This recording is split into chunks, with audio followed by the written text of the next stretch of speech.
Hello. Well, hello. Welcome to podcast number 11. Hello, all ye faithful. Yeah. So it's the new year, Indeed. and it's time for us to go over our top 10 lists of the last decade. It's the new year for when this is going up, but it's close enough to that in reality. Yeah. So In reality, it's Christmas Eve, bitches. we're talking today in real time. Yeah, so I'm having me some good old eggnog. So anything that comes out in the next 6 or 7 days is obviously exempt. Just putting that out there. What does that mean? Oh, okay. Of what It's not out yet for us in the time we're recording this. This eggnog is obviously spiked, so if I'm extra stupid today, everyone knows why. Yeah, okay. Great. I'm enjoying my Christmas Eve, damn it. I'm festive as shit. We're gonna This is the only time where I feel like we need to have a face cam. No, on this podcast. it's probably best we don't. No, because people need to see what I'm wearing. So a few things. We're going to do the albums, like record albums, movies, video games, and I did 10 TV shows. I didn't even ask you to do that because I know you don't know 10 TV shows. Breaking Bad done. Yeah, there you go. And Dexter. So And Mr. Robot. yeah, I the guess. ones you've seen. Beavis and Butthead. So King yes. of the Hill. Yes, exactly. Okay. So King of the Hill, I guess you could put there actually. Steven Universe. That came out this year. I could have done TV shows. We'll get there. Adventure Time, I guess. Regular show. Okay. Gravity Falls. So first Rick and Morty.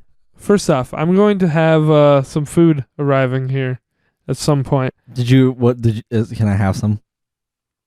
Yeah, you can. You can feed your buddy. But when that happens, we're gonna have to just make I'll just we'll- take over the talking. Oh, you can do that too. I was gonna say we'll make a pause, but that's better. That's better for me. I hate doing that. So good. We'll do that. Awesome. I'll try to take down your, and another thing. your time here. Our last podcast ended so abruptly. This one doesn't have to. This one's just gonna go until it's done. It's gonna be like really long probably because that's what we do when we have the time. So I wanted to give a little more, and you can do this too if you still have what you wrote down. I want to give a little more insight into at least the games that we covered last week. Because we were going fucking rapid fire at the end there, but I actually had some stuff to say about some of those games. So, like... I've already forgot about them because we're just like, yeah, fuck it. So this is like of 2019. We'll start there, and then we'll do our decade list. That's fair. Yeah, we got time for this Just because we fucking blasted through it with no explanations. And I blasted through the albums too, but honestly, I don't have enough to say about really any of the albums. I've got enough albums, but Morbid Stuff was great. Much more to say. Yeah, we'll get there. That's probably my favorite. That was my album of the year of 2019. So 2019 games, I'll quickly go through again. Super Mario Bros. U Deluxe, I gave an 8. You said you gave it a 5. Yeah. So I'm standing by that. Okay, why? It's an alright Mario. It's good. It's standard, but like I don't think it really brings much new to the table. That is a Mario. It looks pretty, but hang on. Okay. As a platformer, I think it, pun fully intended, I think it falls a little flat. Okay, I think I forgot how insane you are with your game ratings when I asked you. 5's not a bad score. You don't have a 10. So I don't have a 1. You don't have a 1? No. So everything falls in the middle? I have a 2. You have, what's that? I don't fucking know. You don't?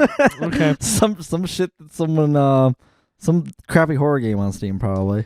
Okay. A 2 is Ape Escape there. So I gave that an 8. I think you gave Ape Escape an 8? No. I gave Mario Bros. U Deluxe an 8. And the points that were taken off is just like, well, first off, it's not a perfect game. And also it is a remake. It's just moved over to the Switch. That's true. It's a remake, but it's just deluxe. They added some shit. So like it got a point taken off because like it's not, this game's like actually from like 2012 or some shit. Yeah. But it's a solid game. I always enjoyed it. I think I actually do prefer the original version on the Wii U. Yeah, that's a hot take. That is No quite one a hot liked take. no one liked the Wii U, but the Wii U had the you could like take the pen and pop blocks onto the screen for people who are playing to jump on. Mm-hmm. And totally like it made the game even more easy mode than it was for you when you played easy mode. Damn. Yeah. That's super easy mode. Super easy mode. But I think it's a really fun game and one of the best of the year in my top 5, I guess. Looking at my scores. The Walking Dead, the final season. Well, The Walking Dead seasons 3 and 4 kind of just had me playing them because I was like invested since I played the first 2 seasons and I enjoyed those. I didn't comment on that, did I? No, I don't think you didn't play it though. I think I played like the first episode, the first couple episodes. I think you did of the final season. Actually, yeah, but I didn't you're right. finish it. I do think season 4 is better than season 3. I didn't hate. Did I finish it? I don't think you did. I think you were about to in New York, but I don't know. I don't think I was there. No, I finished it for sure. I don't remember what happened. Yeah, I kind of felt like I was just sifting through it. I do think it was better than season 3, which I didn't hate like everybody else. I think my final ranking, I like season 2 a lot also. Everyone hated season 2. I think 2 and 1 and 4 are pretty similar. And season 3 is just a bit worse than those, but you know, ultimately I'm not feeling too strongly on it either way. I gave it a 6 because I played it, but I did feel like I just was obligated to keep playing it and see how the story ended after all these like years that I've been playing the series, I guess. So yeah, that's a 6. Life is Strange 2, I gave a 5. Also can't comment. I mean, Life is Strange 2 and last season of Walking Dead both seem better than their predecessors. Yeah, the ones that came out like immediately before. Yeah. Yeah. I think Life is Strange 2 is, well, okay. When it started, it was really good. I thought, I think the 3rd episode was fun. I don't know, but the problem is every episode in the game was entirely different from the one before it, and it really felt lost, like it didn't know where it wanted to go from the beginning. And there were like, where do we go from here? Yeah, there's just like a lot of characters you meet once in one episode, like they're there for that episode, and then the next one it's a completely entirely different idea, which kind of got old. Yeah, I don't know. Overall, I think the first one might have overall kept my attention better when it got towards the end of this one. Also, the visuals were really good in the first like 2 episodes of Life is Strange 2. But what I always forget about the first one is the visuals are actually like really good, really nice. Real nice. That's true. Yeah, there's lots of nature. You know, it's pretty neat. Lots of nice visuals and that's what I think Life is Strange did fairly well was nature. The visuals and the indie music to accompany it create a nice atmosphere. This one just it was all right. 5.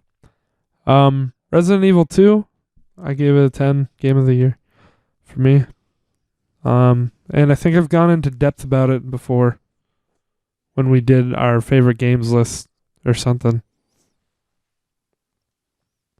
I'm gonna look really stupid. What game was it? Resident Evil 2. Oh, the remake. Yeah. Yes. No, I love it. Like, I don't know, like, I don't know what it is about Resident Evil games, but goddamn, they're so like replayable. Yeah, they're the only games. Except for I never want to go back to 1. I played 1 through at least 3 times now. Well, like, I don't know. I don't want to learn to speedrun 1. Like, I have no desire. I'm pretty much going to if I ever get to 100%ing it. But like, I don't know. I did my first run of Resi 2 like in one sitting, and like I want to keep going. You think that would burn you out of a game, but no, it just it's just so like addicting. Yeah, I think it's probably the best game that came out this year, and I'm very excited for Resident Evil 3 make. You know, Oh yeah, me too. Wait, definitely very excited. what did you give it out of 10? Fuck, I have that. I know you don't have your system. I don't have my system official rating, which I don't know what it's ended up gonna be being after that. But Yeah, you can just rate this one. I put 7 to 8, probably an 8. Okay. I'm gonna settle on that. Yeah, that's my 10. I wish there were more music. I'm fine. The with original it. music I love. Like listen to that original soundtrack. That's But I even bumped it in the settings, and like there's not a whole lot. There's some like atmospheric like music, like a soundtrack, but Well, there's nothing really memorable about it. And that was like, if you turn on the original sounds mode, then you have it. well, yeah, that's the original soundtrack though. But I'm judging it off the remake. So like it's a Well, bonus. it's included in the remake though. Yeah, but it's still from the original. I don't know. That's a little gray area, but like it's included. But Right. like I can remember that. I remember the save room and the police station theme from the original. I'd say it's there if you ask me, but I didn't play the original Resident Evil Neither 2. did I. So I can't even act like I'm missing out on the music that I didn't Well, I've know just heard existed. that. I just heard the original tracks from it. Yeah. But I think the art is pretty fantastic. I think it's one of the prettier games to come out. Resident Evil 2? Yeah. Huh. By prettier, I mean graphics. I mean like Claire's pretty. it was pretty pretty, but I think Jill's prettier.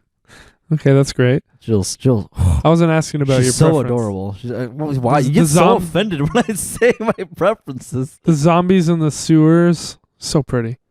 Oh, I mean, like them graphics are crisp. All right, the game looks pretty, but like it's also very horrifying. Like, good God, Yeah. I think Resident Evil 2 gets I'm gonna call it now the Decade Awards. Resident Evil 2 gets the Decade Awards for the prettiest models, but I think it's got the time that it came out into its advantage. Yeah. Well, yeah. 2010's not gonna look that great. Nah. All right. I'm pretty sure we talked about that in depth in another video anyway. CTR Nitro Fueled. I think I quickly said I only have quick thoughts on this. It's the new way for me to play that game. So it accomplished what it was supposed to. I don't want to play CTR on PS1 anymore. Same with the Insane trilogy. I'm gonna always play that on PS4 now, but I just said I don't know 7 for CTR oh yeah, okay, because it looks fun. I just never played it. yeah. It does look So fun though. so take that rating with a grain of salt, but you heard it here. It looks fun. It is fun. I think it's maybe my I don't favorite. know how much. I don't know how much I Yeah. prefer it. That took a lot of brain power to come up with that word. I don't know how much I prefer it to Double Dash though. I was gonna say I think it's But- still my favorite racing game. Mario Kart 8 as well. Racing games weren't really my thing though, so yeah. So yeah, I don't have much to say about that. I gave it a 9. I think it's it expands upon the original. But again, it's a remake. I don't know. I feel weird about well, I guess I feel weird about like virtually unchanged remakes getting a greater score. Like the Mario Bros that we talked about earlier. But for Nitro Fueled, I think it goes above and beyond and it does its job. I think the only remake out of CTR, out of the Insane trilogy and the Spyro Reignited trilogy, the only one that I might still go back and play on the PS1 is Spyro. Yeah, because you like that, because you think those are different compared to the remaster. Yeah, I think I like how they look. I really do. I still do. It does look very pretty. And It's a pretty game. I like how they control. They both control pretty well though. And the voices were so much better in the old one. I love the voices in the old one. I agree. We're talking about the wrong game though. Yeah, we are. What are we doing? Super Mario Maker 2, I gave an 8 because it's a great fucking sequel to Mario Maker, but I don't feel that it like went above and beyond. I gave it an 8 as well. I feel like they could have done more with it, and also I prefer making courses with the Wii U gamepad again. So, yeah. Man of Medan, I gave a 5. I think originally I gave it a 6 or a 7, but then I, got 100% on it. Mhm. And it wasn't. I mean, huh? I was just gonna chime in. Like, I feel like 100%ing games really does affect a rating, because sometimes 100%ing a game is a real pain in the ass, but sometimes the game is great, and you can't fault it for that. But Yeah, I gave Resident Evil 2 a 10, and I 100% of that. So like, it can change it, I guess.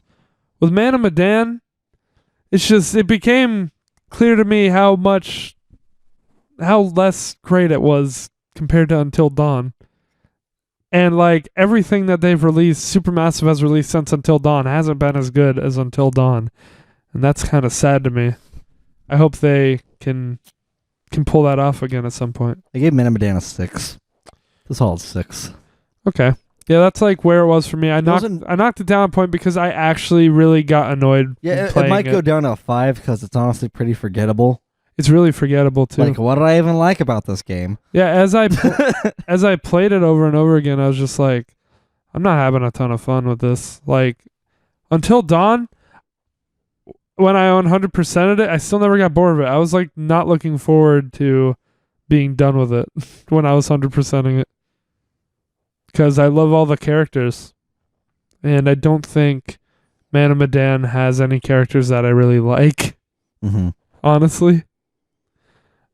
So yeah. Death Stranding that I played 5 hours of.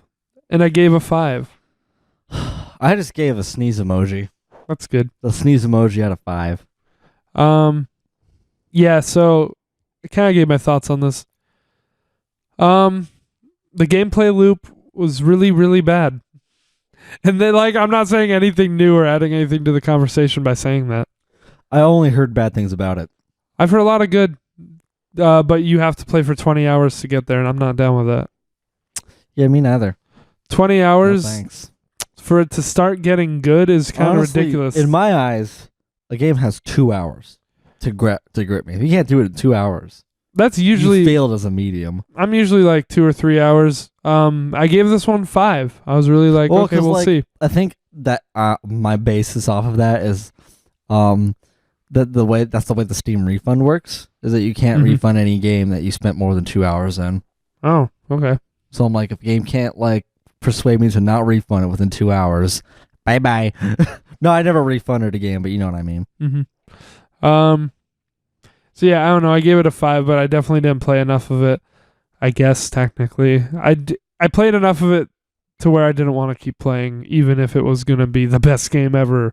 After 15 more hours, I didn't want to, So that's that. So we talked about the games a little bit. That's good. That took up about 20 minutes, believe it or not. Now let's get into the decade lists. Oh, should we do the movies, right? 2019 movies? Huh?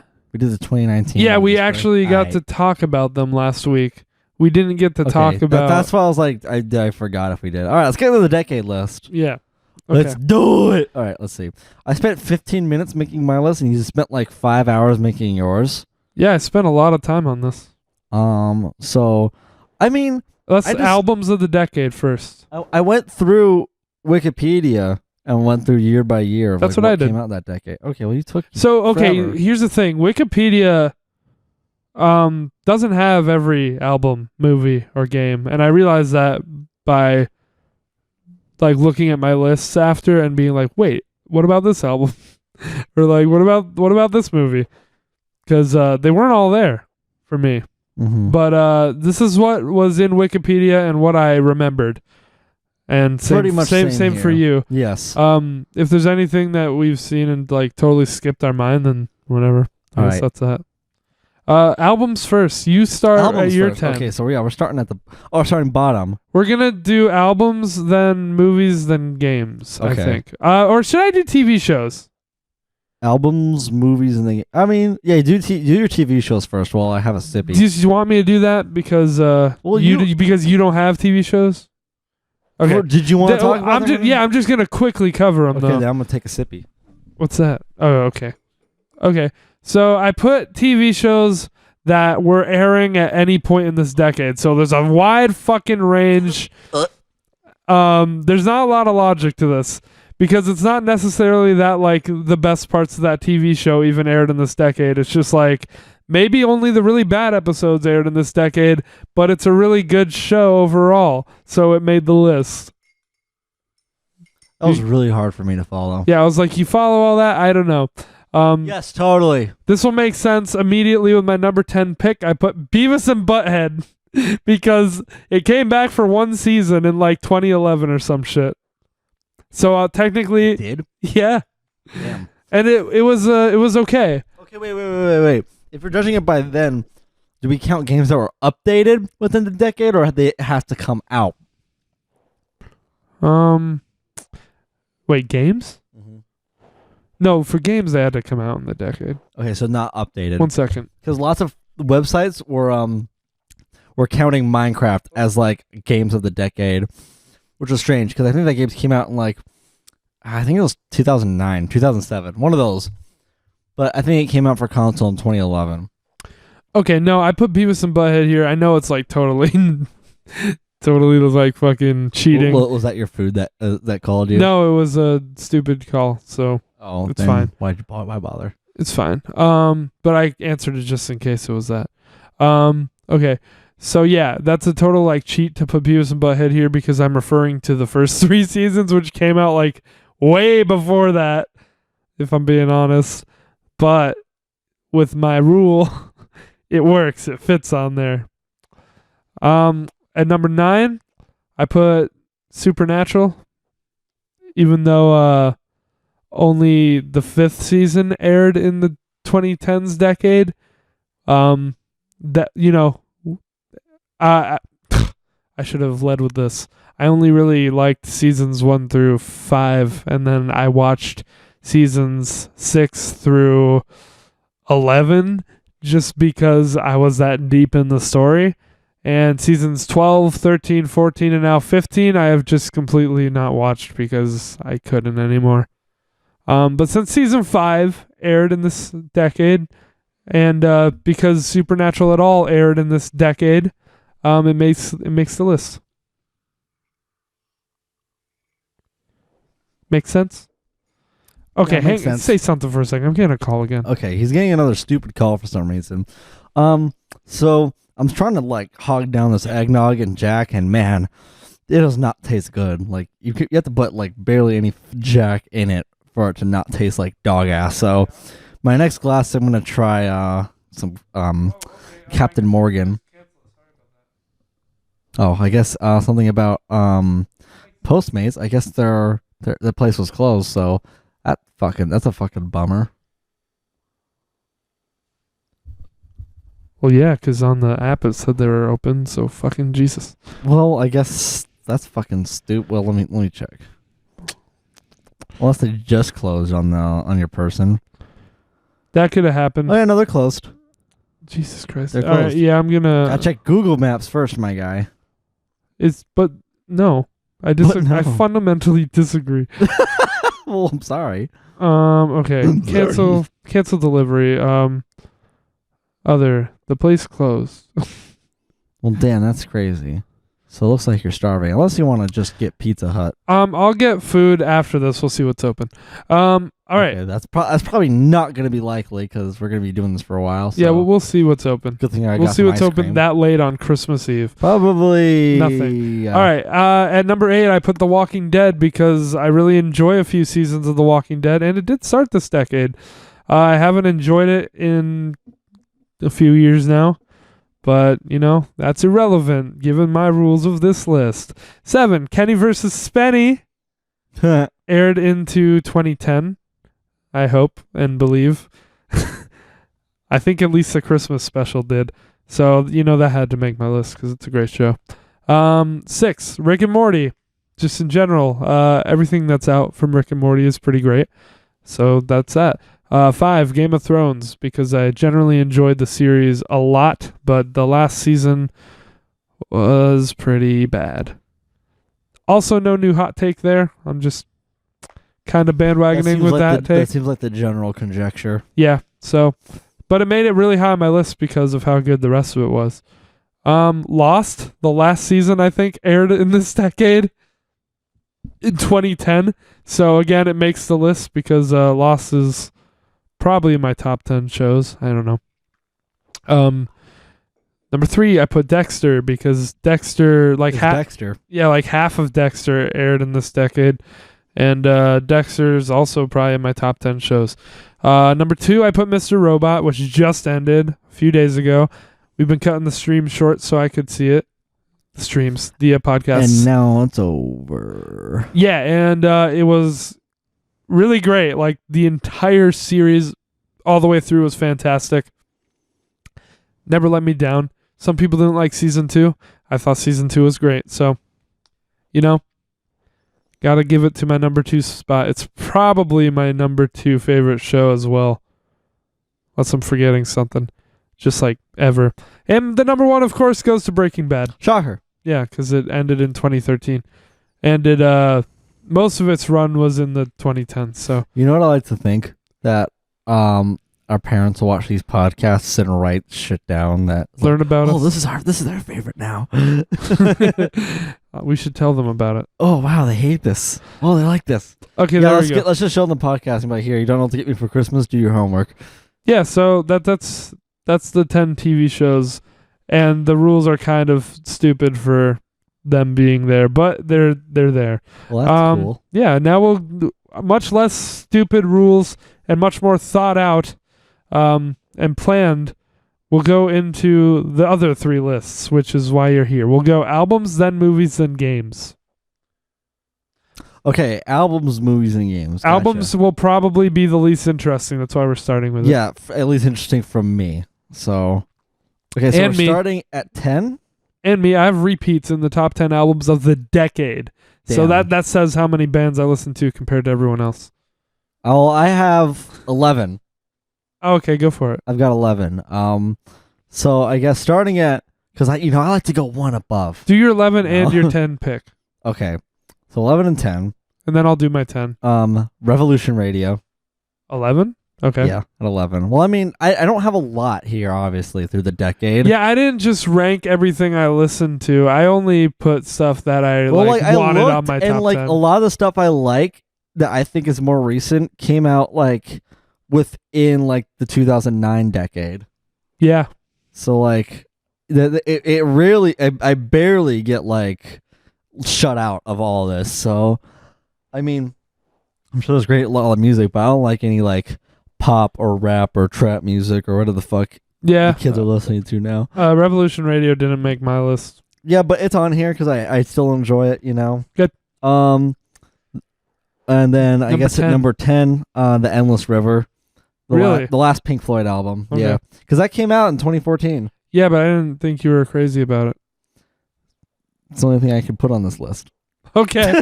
Did you just put everything that you've heard in this decade? That I could, yes. Okay, because I put everything I could. I put the things that I actually love all these albums. I actually do like the album quite a bit. I don't know, everyone gives a lot of crap.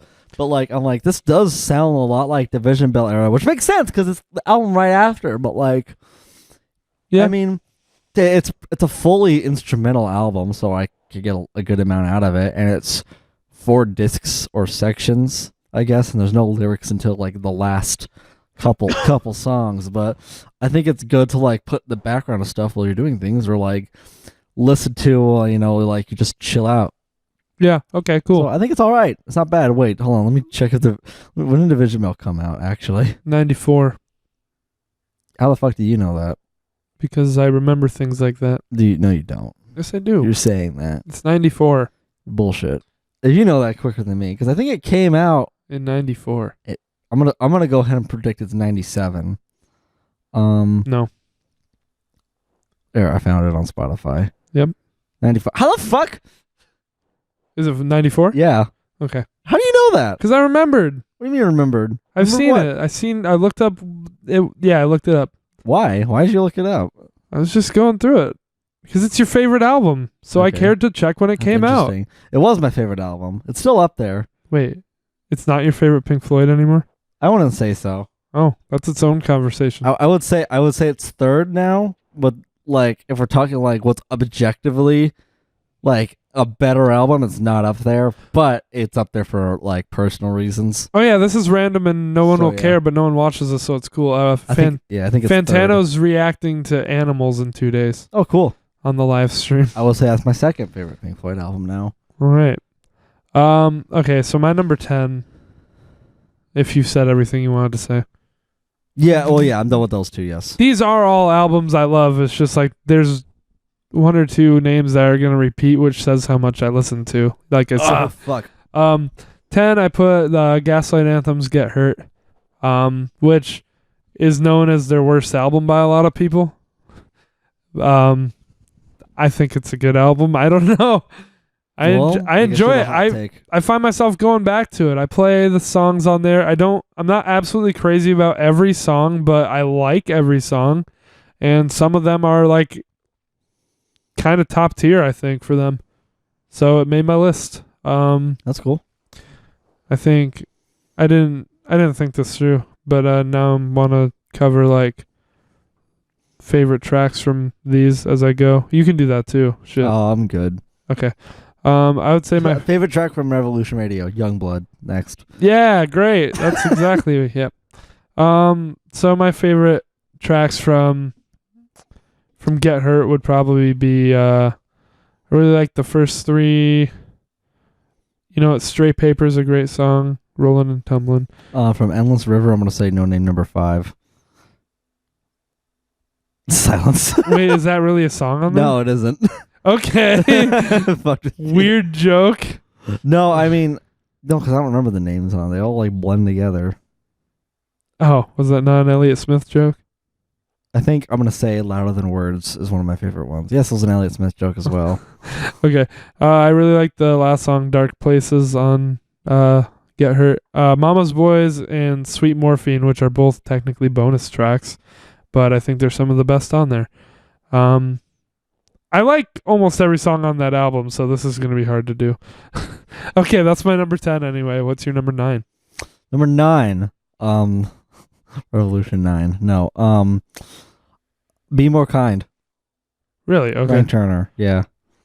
Just because you heard it? Yeah, just because I heard it and it came out this decade. All right. That's all you're gonna get out of me. I'm sorry. Well, until we get to like the top three, probably. Until we get to like 2 or 3 movies and games. But no, I did enjoy it listening to it. Well, when we get I like Sleep Is for the Weak better, but yeah, I didn't enjoy Be More Kind. I think we're gonna have like really random ones from you until we get to like 2 and 1.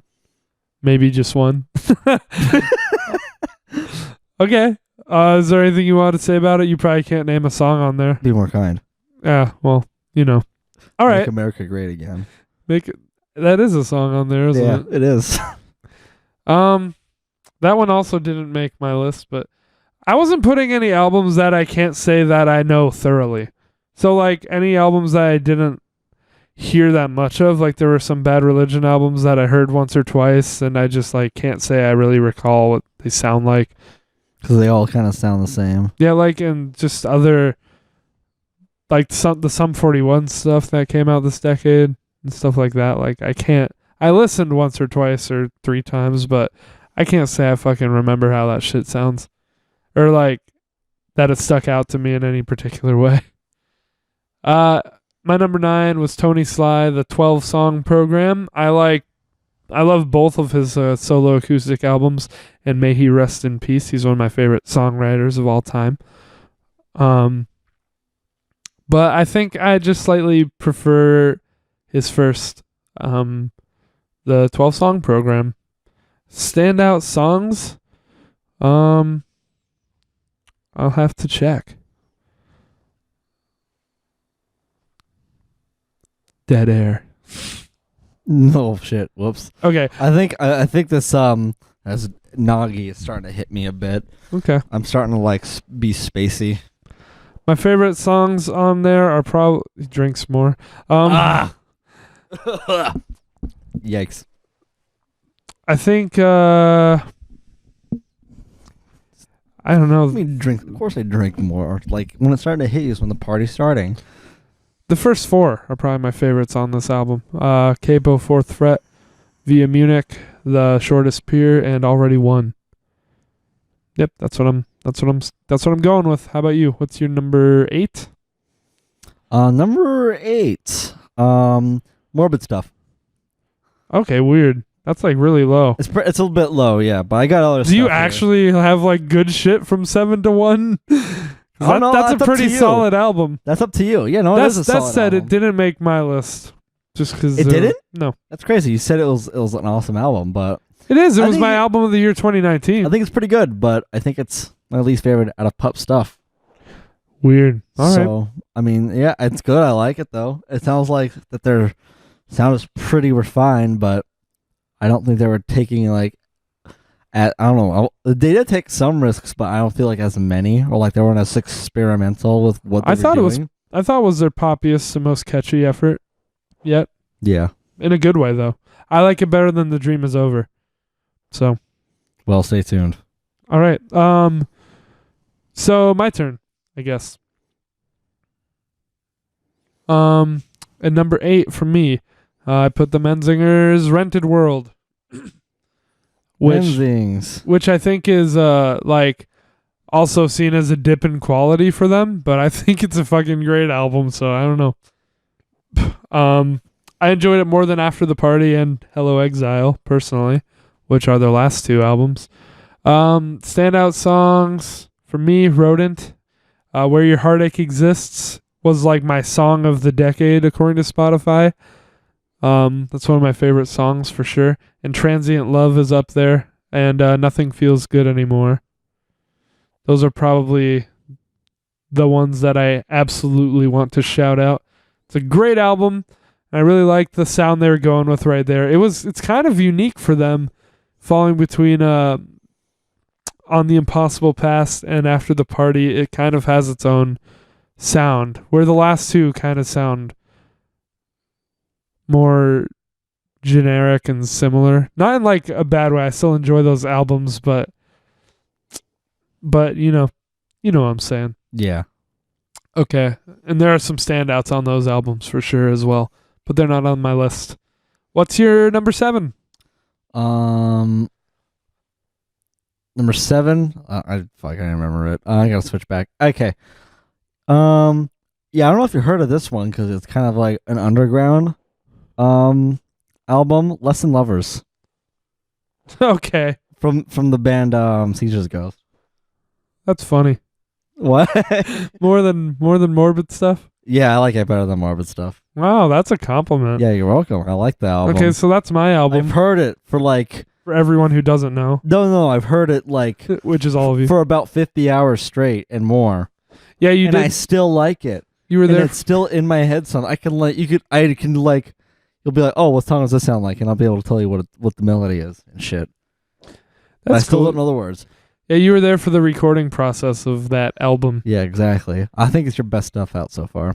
Well, I appreciate that. I think it's my most consistent effort as well. I don't know if my best song lands on there, but I think I appreciate that. Thank you. You're welcome. We won't talk about that anymore. This is just free advertising for you. Yeah, unless you wanted to go over favorites, but you weren't doing that. Fuck. I already forgot my favorites on there. You know, it's funny. I was like, oh, you can name any track. I don't know what it sounds like. I'm like, I don't remember a fucking name from that. Well, other than Glow. Oh yeah, I forgot. Why Don't You See Me? Why Don't You See Me? No. What If You're Wrong? Portraits. Portraits is probably my new favorite. Yeah, that's one of my favorites too. You know, that song was inspired by a picture and I don't have access to the picture anymore, and that makes me sad. Also, I do have parts of this album in my Sad Boy playlist on Spotify. See, that's good. I think. Okay. I don't. What the fuck am I doing? My number 7. More drink. My number 7 is Frank Turner. England Keep My Bones. Which is probably actually neck and neck with Rented World. I don't know. I'm not like absolutely crazy about every song on here. It's from 2011, but I like and enjoy every song. There's some that I don't care as much for, like Wessex Boy. Nights Become Days. I can't tell you what that is. But my highlights for it would be Redemption and I Am Disappeared. And you gotta love I Still Believe. It's a pretty solid album. With a lot of great songs on there that I pull up from time to time, especially Redemption. So that's it. That's my number 7 album. What's your number 6 album? Number 6, Gray Skies. Another unknown album. No, I'm kidding. That'd be so dickish. I believed you. I thought you put your own album on there. See, you know how dickish it would be to put mine above yours, too? Oh yeah, well, I wasn't considering that, but like, hang on, I do have to cut away for a second and say that I've actually seen like, or read articles or whatever, where bands are asked like, what's their favorite albums of the decade, and they get to like the top one, and it's their own album. They're like, yeah, I'm not gonna brag or anything, but I think this one's the best. No, like, I think it's still like supposed to not come off like that. Like if I put my album on here, it'd be because it means a lot to me, not because it's like the best music. But yeah. I didn't put any of my albums on here. So my actual number 6, yes, would be Pup. Pup. Yeah, the self-titled, right. Their first album. We got probably 3 pups in a row, boys. I think so. Okay. I think you do. I think you see what I'm getting at here. Boys and girls. But so yeah, you've got more repeats than I do. So I think, fucking, I don't listen to anyone that was in 2010s. Like, fuck, I don't listen to music. The fuck is the music? Yeah, I mean, no, but I actually don't listen to a whole lot of stuff that's like current. I don't keep current with music, so. Well, neither do I. I find something I like and I get into that. It doesn't really matter when it came out. It's not about keeping current for me. Well, yeah, same, but I'm like, oh, when does all the stuff that I like came out? Oh, like before 2010? Fuck, god damn it, son of a bitch. Yeah, I mean, clearly, like, for this year, I listened to... But Pup is a great-ass artist, so you're damn right I'm gonna smack all this shit in. I'm gonna smack all that bad boy stuff in that fucking tank. Yeah. I mean, if all of Streetlight came out, like, in past 2010... Damn right, I'm gonna have fucking 3 Streetlight in here. Yeah, and but Tokay's not on this list. Spoiler. What I've been listening to, like this year, I was listening to some brand new earlier this year, and then Bright Eyes and Elliott Smith now, and all that shit's pre 2010. Yeah, that's like 2007, 2007. I almost said 26. It's all like older yes. Shit. It's older than 2010. But anywho, yeah. So I think your album falls right between Pup, self-titled, and Morbid Stuff. That's a big old compliment. Yeah, I think it might be above Pup self-titled. I don't know. It might be on the same level. Wow. Okay. No, you're getting too. You're not. I don't know. Well, I mean, like, okay, like I do like a lot. I'm pulling up the track stuff from Pup. I'm not trying to like fucking blow steam up your ass. I just like both of them. Okay, Reservoir, Mebu, and Yukon. Probably are your favorite songs on there. It's a great album. Dark Days is great as well. Mm-hmm. So that's it for that. Yeah, Pup is that's an album I'll like to put on in my car while I'm driving and just have a good old jam time. All right, I don't put it in often. It's like when I put in the Blue album. Mm-hmm. It's like if I pop it in, I'm gonna be jamming the whole time I'm driving and enjoying myself. So it's a great album. My number 6. This one's this is gonna be weird for you. Chris Cresswell, 1 Week Record.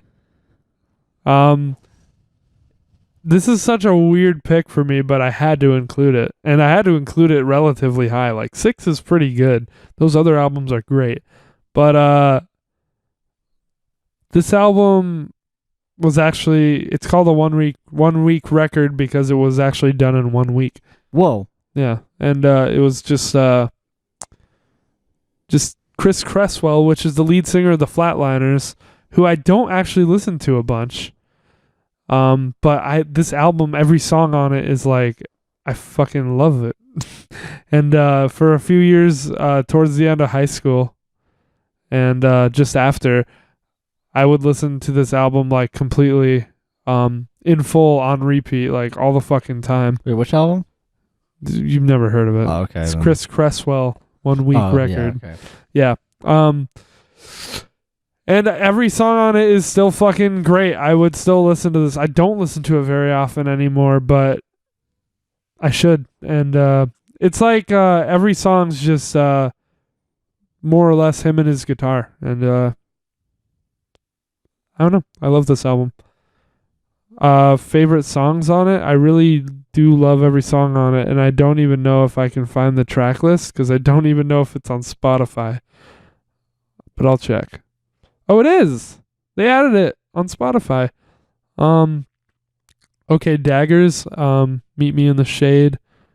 Arrhythmic Palpitations is great, though it is a cover. And Stitches. Yeah, that's what I'm going to say. Oh, and 100. 100's great. All right. That's that album that no one's ever heard of. What's your number 5? Right. That's awfully high for an album that no one's ever heard of. I love it. Number 5. Okay, I was like, how to make sure I didn't miscount. Number 5. Dream is over. Okay. Is it really? Yeah. Okay. Our third pup in a row. Yeah. Well, that's all the pup there is then. Yep. I think this is my favorite pup album. Mm-hmm. I've known. Even though I don't have it. Oh yeah, but no one else knows. Yeah. I think it's great. You like most of the songs on there? I like I like most of the songs on here, even the songs that you don't. Like Can't Win or Can't Win's okay. I like the verses a lot. It's the chorus that sounds okay, I thought you were like uninspired to me. Which compared to their other which shit. One didn't you like? You didn't like Pine Point a whole lot, and I like No, that. I love Pine Point. Yeah, I don't okay. really like the Coast. Closest, yeah. Oh, I guess I'll agree. Old Wounds I love, but I think the obviously like the build up and like the peak of the whole album is Sleep in the Heat. Oh, for sure. And the openers too. The openers are Tour great Doesn't too. Kill You I Will and then DVP. They have to exist with each other. Like, and by the way, both of those are like amazing to run to. There's some amazing songs on there. You should try that. Like, this Tour Doesn't Kill You I Will. Obviously, you're not running a bit, but that'll warm you up because you're just like walking or like jogging. You're power walking. And then like when it gets to the part that builds up, yeah, that you'll fucking start sprinting. I mean, because it's not on my list, I'll talk about it a bit too. No, I think if this tour doesn't kill you, I will. And DVP, Sleep in the Heat. Sleep in the Heat's one of Pup's best songs still, I think. My Life is Over and I Couldn't Be Happier, Old Wounds, Pine Point. There's a lot of really good shit on here. I love this album too. It's just, I think it's their least solid effort so far, personally. Not that it's a bad album in any way. Yeah, that's strange. I mean, I bumped this album. I think Pup. I think they're self-titled. I think the first one and this one are both like equally solid. But I think this album has songs in it that are like a lot more hard-hitting, which gives it the edge for me. Which is why like I put it above self-titled. Otherwise, they're pretty much equal. This one's got a lot of Pup songs that I go back to, for sure. Like, the ones that I'm definitely going to go back and listen to are Sleep in the Heat and Pine Point, probably. I like Pine Point a lot. I guess you remembered wrong. I remembered something that I was like, oh, I like this song. I think I remember it being Can't Win, but you're like, ugh. Overplayed. Just a chorus. No, not overplayed. No Pup is overplayed. Yeah. I was like, that's why I was like, huh? No, Worst Things Happen at Sea by Frank Turner. Now that's overplayed. Yeah, but I love that song still. It's a joke. No one fucking knows that song. Oh. But one time Anzo said it was overplayed. That's funny. And I was like, what? It's overplayed by you. Like, Well, literally play it too much. Me and Kimmy and Mo were like so into that song, so I guess she thought it was overrated because of that. But literally, no one knows that song. Yeah, like from an outside perspective, it's like, oh, 3 of my friends like know this song. Yeah. So that must mean everybody does. Meanwhile, like all 3 of you just happen to like know. Yeah, and it's all my niche fault. Indie outfit. Yeah. Outfit artist. What the fuck am I talking about? Yeah, it's I think I'm a little tipsy. And it's my fault that they all knew it. And it's just because it's a fucking great song. Even Frank Turner fans, this is a dusty gem. Like not everyone knows this one, that song. And I don't know why we're talking about that song, but I did that. That's my fault. Oh well, it's a great song, and that's a great album, but not in my list. Okay, yes. My number 5 pick, Gaslight Anthem, is returning. American Slang. And this is the highest I've put a Gaslight Anthem album on this list. Even though they're one of my favorite bands still, they've solidified their place there. Very important to me. But my favorite albums of theirs are Sink or Swim and the 59 Sound, which came out in 2007 and 2008. So they didn't get to make the list. I think they have a completely solid discography, and Handwritten is my least favorite album by them, and that's why it's not on here, which is probably a hot take. I still love it, though. It's a good album. Now to actually talk about American Slang. This one's got like a bit of an edge coming off of the 59 Sound. The production was more close to the first album, because the 59 Sound sounded totally fucking like Springsteen-y, weirdly enough. And this one kind of took it back down in a lot of areas to being like more of a punk rock kind of sounding album, I guess. Mm-hmm. Which was an interesting direction for them to go in, but not every song's like that either. It's kind of diverse in how it sounds, if you ask me anyway. My favorite songs on here,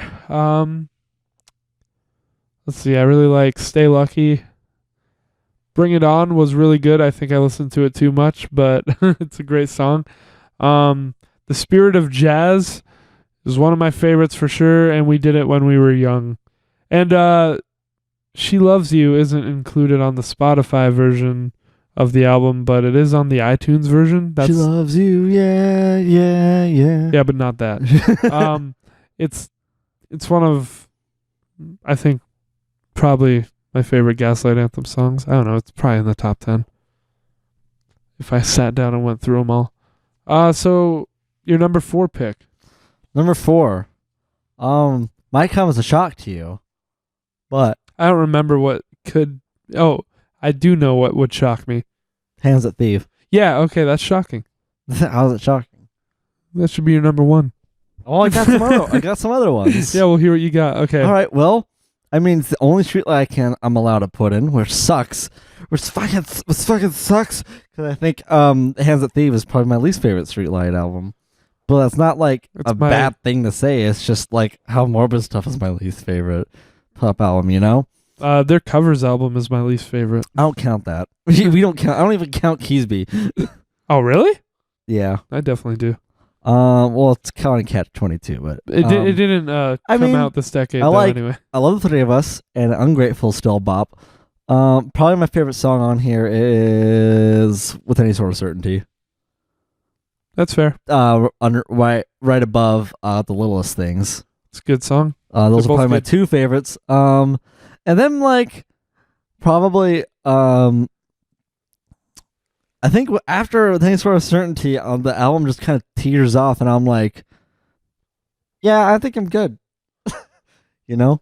I'm not huge on Ungrateful, but a lot of the songs. I'm not huge on the rest of them. Like, I guess after If Only for Memories, and then after that, I'm just like, all right, I could skip the rest of this album. I'll talk about it in a little bit. All right. Oh, I guess yours is good. That's true. I mean, you do have a fucking big ass streetlight tattoo. You better have this in your list. Yep. So it's going to be talked about again in a second. And so is another album, but I didn't tell you which one. Okay, number 4. My number 4. Frank Turner again. You probably didn't expect me to have 2 Frank Turner albums. No, I did not. Frank Turner's Tape Deck Heart, which is my favorite Frank Turner album. I think a lot of people think like his golden age was the other one I put on here, England Keep My Bones. I wasn't as big a fan of Positive Songs for Negative People, even though there's a few great songs on there. Be More Kind or No Man's Land, but Tape Deck Heart is my favorite Frank Turner album. And I like every song on it consistently, but my favorite tracks are probably... Okay, Plain Sailing Weather was my favorite, and I overplayed the shit out of it. So there's some of these I have trouble speaking on because I'm like, but like, I'm probably only because I played it like 300 times in a week. And that's one of those. So check that one out if you've never heard it. Losing Days is still great. I love that song. Telltale Signs, 4 Simple Words is you gotta check that out. Yeah. If you've never heard it. Again, I overplayed that one, but the first time you hear it's great. Polaroid Picture and Broken Piano are probably my 2 favorites on here. So yeah, that's that. That's my number 4. So you're number 3. My number 3. All right, here we go. I'll unlock my phone again. All right, number 3. Again, I guess another. No one's gonna know this album, like actually. Mm-hmm. It's Shout to My Dad. Ha! There we go. It's my dad's album. Pluto Head. Oh, are they all the top 3 are your dad? No, that is number 3, and then my 2 albums are number 1. Oh, Duh. you're right. Okay. I gotta put both of mine up there. But no, I think wow, you're really nice. You put me and your dad. I didn't put yours. I think my dad is my dad's album is like Pluto Head. I think that's got to be my favorite thing that he's put out. Honestly, I didn't consider I think it's a bit crazy, like what it does with it. It's all instrumental, obviously. But like I think if like you sit down and give it a listen, like give it like a good shot, and like actually like actively listen to everything, there's a lot of crazy shit that happens there. I guess and it is on Spotify if anyone wants to go take a look at it, you know. Well, you didn't say his name. Stephen Presley. Okay. You know, his first name is Stephen and my last name Presley. Yes. You know, because we combine and shit. I think. Oh shit! You know what? You know what we never did? I'm James. Oh yeah, hi, I'm Skylar. Yeah. Okay, good. Keep going. I'm Sky the ranking guy and the drunk guy, and I'm Sky the festive guy because it's good. Christmas. I think my favorite song on this is Buried Treasure. Okay. It's a very so like again, if everyone wants to look at it, I think at that part gets me emotional. Carnival of Souls and Let Off Reverie. Carnival of Souls is fucking crazy. Like it sounds like there's like voices and shit going on, but it's just sounds. Is this like his newest one? Whispering. No, it came out in 2015, which is strange because I thought it was like 2016, 2017, but no, it came out 2015. His recent one is Tiki Time, which is kind of like Tiki Time. What do you think of that one? Well, I've heard it 3 times now. I like it. Probably not as much as this though, because like not for on this CD, like every song for me is like consistently a bop or like pretty quality. And Tiki Time, there's some I'm like, okay. Personally, just for my taste, I think there's one of the songs like that really begs for lyrics.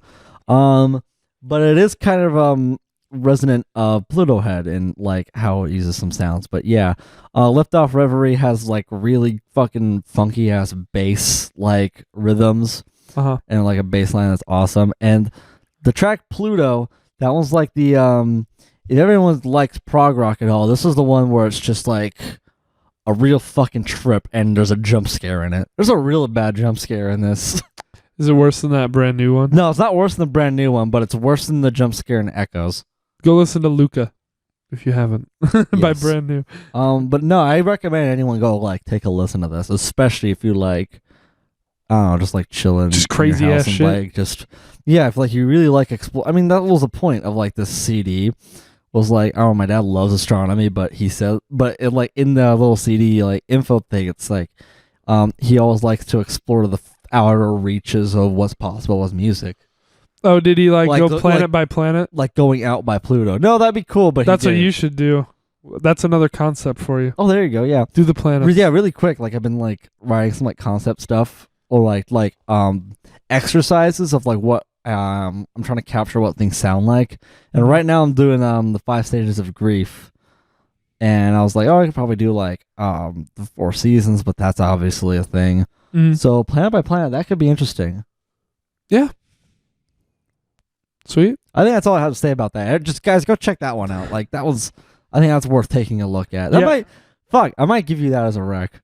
Yeah, I didn't think to But put. no one's gonna know about it. But yeah, I didn't think to put anyone I know's music on. I'll give you that as a Well, I just like it so much. But like, I think I might give you that as a personal rec. Like, just we won't talk about it here. Just I want you to hear that shit. All right. My number 3, yes, is Streetlight Manifesto. Wow. Hands the Thief. And you kind of already talked about it. I'll give my take because I don't agree that it teeters off. I don't believe. I think my favorite songs are towards the beginning though. The Three of Us is one of my favorites for sure as well. Ungrateful is one of my least favorites on this album. That's where we disagree. The Littlest Things is fucking great. The Hands That Thieve, With Any Sort of Certainty. They're all great songs. Then I like, there are a few ones that I'm not crazy about here. Like, If Only for Memories is good, but I don't care for the entire thing, like all the way through. They Broke Him Down isn't one of my favorites. Oh Me Oh My is also one of my least favorites.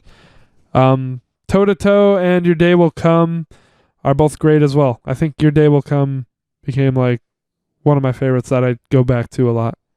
So yeah, it's up there for me. It's a great album, and I love a lot of the songs on there. And that's that. So you're number 2. All right. So it's tough to it's really tough to beat Platohead for me. But I think the this album is just a masterpiece. And something else. Honestly. Okay. Yes. Well, oh, is it your own? No. You think I really think that highly of my music? No, it's not on. It's not on this list. Shocker. It sounded like you were memeing. I don't know. No, but it is a masterpiece. Masterpiece. It's a masterpiece. The 5 out of 5. It's Weezer's Teal album. Stop it. You didn't. What? You didn't. What do you mean I didn't? What did you really put there? No, it's a Teal album. No, it's not. It's legit the Teal album. Let me see your list. I love that shit. No, I'm not showing you my list. Yeah, that's what I thought. So what's your number 2? Okay, I'm kidding. Teal album was all the way at the bottom. I just wanted a meme. Okay, Pluto Head is really at 2. Oh, is it? Yeah, so shift everything over by 1. Wait, really? Teal album was 10. Really? Yeah. Why'd you do this? Why'd I do what? God damn it. Because I like jokes, okay? So we're at your number 1 now? Yes, after your number Fucking 2. Okay, fine. Well, I think Teal album's a bop, okay? Like it has such good quality songs from everybody. Yeah, nice setup there. You're welcome. No Weezer made my list. The White Album's the best thing they put out in a long time, but And that did come out in the 2010s. But but it didn't make my list. I'm definitely not putting U-Bait over there because this White Album's better than U-Bait. And number 2, Pup 5, Pup. 10, 15, 20. You put Pup on here. Yeah, and you put my shit on par with that, so that's crazy. Yeah. Yes, Pup's self-titled album is still my favorite Pup album.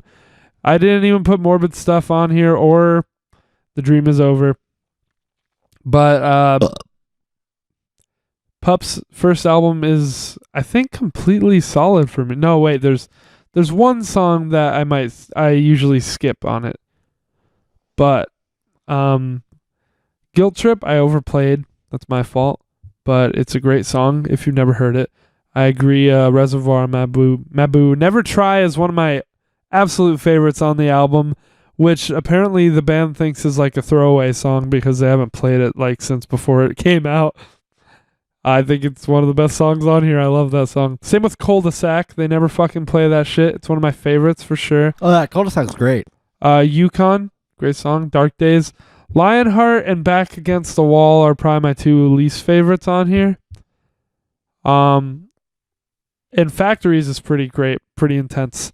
Big ol' finale to the album. I love the album. I guess like we're not putting too much insight into anything.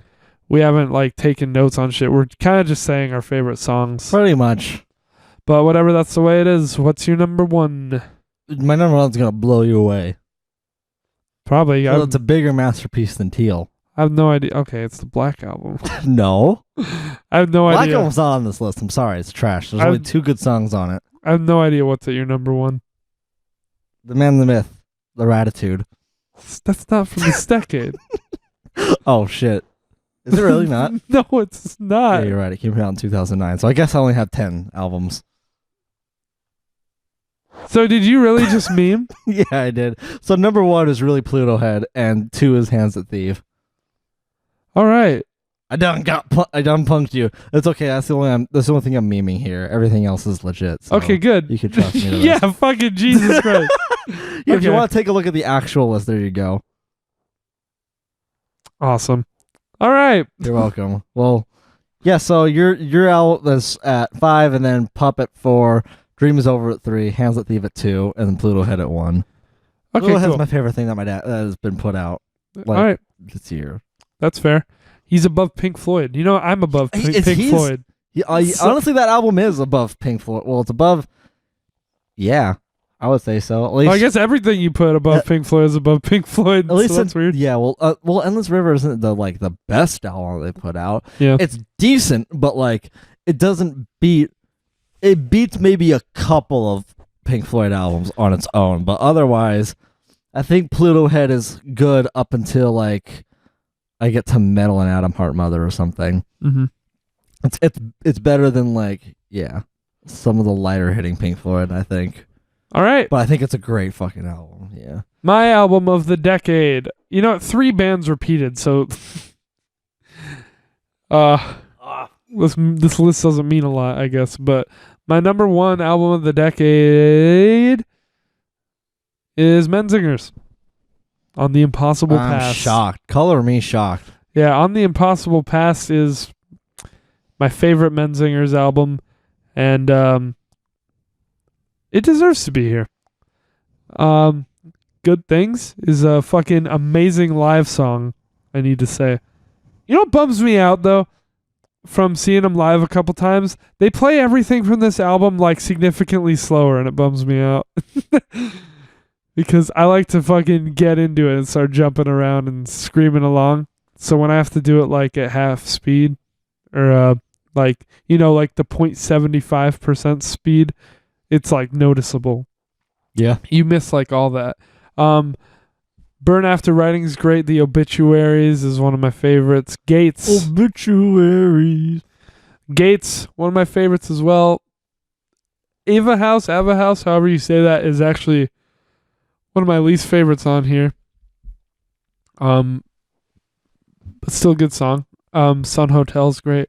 Sculptors and Vandals is not one of my favorites either. Mexican Guitars is awesome. On the Impossible Past is kind of like a transition song.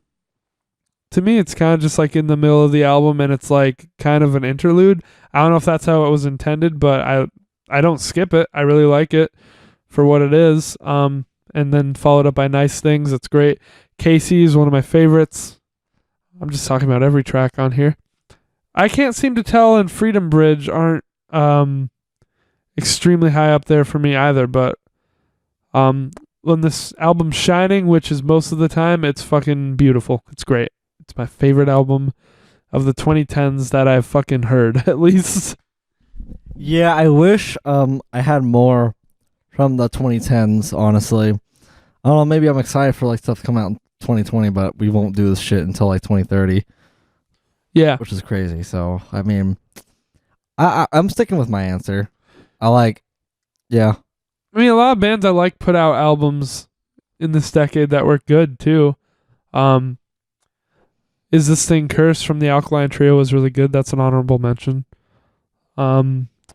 Bouncing Souls put out Simplicity and Comet.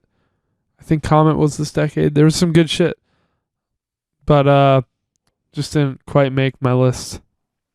So we're on to movies. All right, that's a little bit of a transition. I guess movies was actually hard for me. I was just gonna say really quick. buffer, so like we don't immediately jump from one thing to the next. Spiked eggnog, at least with Jack Daniels. This is fucking gross. Okay. I'm not having a good time. I'm at a 2 out of 10 right now. Okay. I'm feeling a light too. I've also got a little buffer. I really want pizza as well, so I'm upset that Postmates backed out on Well, you. we'll see what we can do when we're done with Can the we podcast. order Pizza Hut or Papa John's? If they're or open. Little Caesars? I'm in the mood for some shitty pizza. We'll see what's going down after the podcast. Okay. Everything might be closed. Yeah, everything is gonna be closed. So fuck. Okay. Fuck. I wrote down this little. All right, movies. Yeah. Yeah, I wrote down this little thing for movies Hmm. because I went to see Jumanji the other week, and that's not on the list. But Well, I've got. Let me count. You talk what you're gonna say. I was gonna say I wrote down this this little one-liner while I was there because it happened to me. I'm convinced that the staff at movie theaters only say "enjoy your movie" to see if they can get you to respond with "you too" and look stupid. Because that's exactly what happened to me. Oh, dude, shit like that happens to me all the time. I just shrug it off and start to laugh. Like, remember when we were at First Watch and I was like, "Well, what the fuck did I say?" I don't know. It was like this is your story. It was like fuck. I was saying like, "How you doing? What's up?" So I was like, "What's you doing?" or some shit. What's you doing? Or like, I don't fucking know. I said some shit like that. All right. Or no, wait, no, like, what? How it goes? I don't fucking know. Movies from this All right. decade was hard for me. I got 16 movies. I wrote down 16. I wrote 10, and I'm not confident with the order, and I feel kind of like dumb that some of them are on here because they're To be ultimately fair, kind of forgettable. I think the bottom 6 are on the bottom for a reason. I don't think I really get to like, oh yeah, these are good movies until I'm at 10. I put 10 on here, but a lot of these I'm just like, they're good. So they're all right. I watched a bunch of movies this year in the last couple months in particular, but not a lot of them were from the last 10 years. Yeah, I was really upset that Good Will Hunting is from 97. Me too. I'd put that on here like in a heartbeat. Yeah, same. But fuck. Yeah. Because like the movies that I started really taking to are older. We really should have like, we'll put on stuff that we just discovered in the 2010s. Yeah, that would have been. No, I agree, but no, that would make no sense. Yeah, that'd be all over the place. But still, that would like be more personal shit, but whatever. All right, so you've got a bunch to go through before my list starts. Then, so I guess I'll go through the bottom 6. I won't really have a whole lot to say about some of these, so I can. That's fine. Go through them quickly, and also I think, yeah, all the animated movies are down here as well. So we start with Inside Out, which I didn't see. I thought it was all right, but like still pretty weak compared to like my thoughts on Pixar.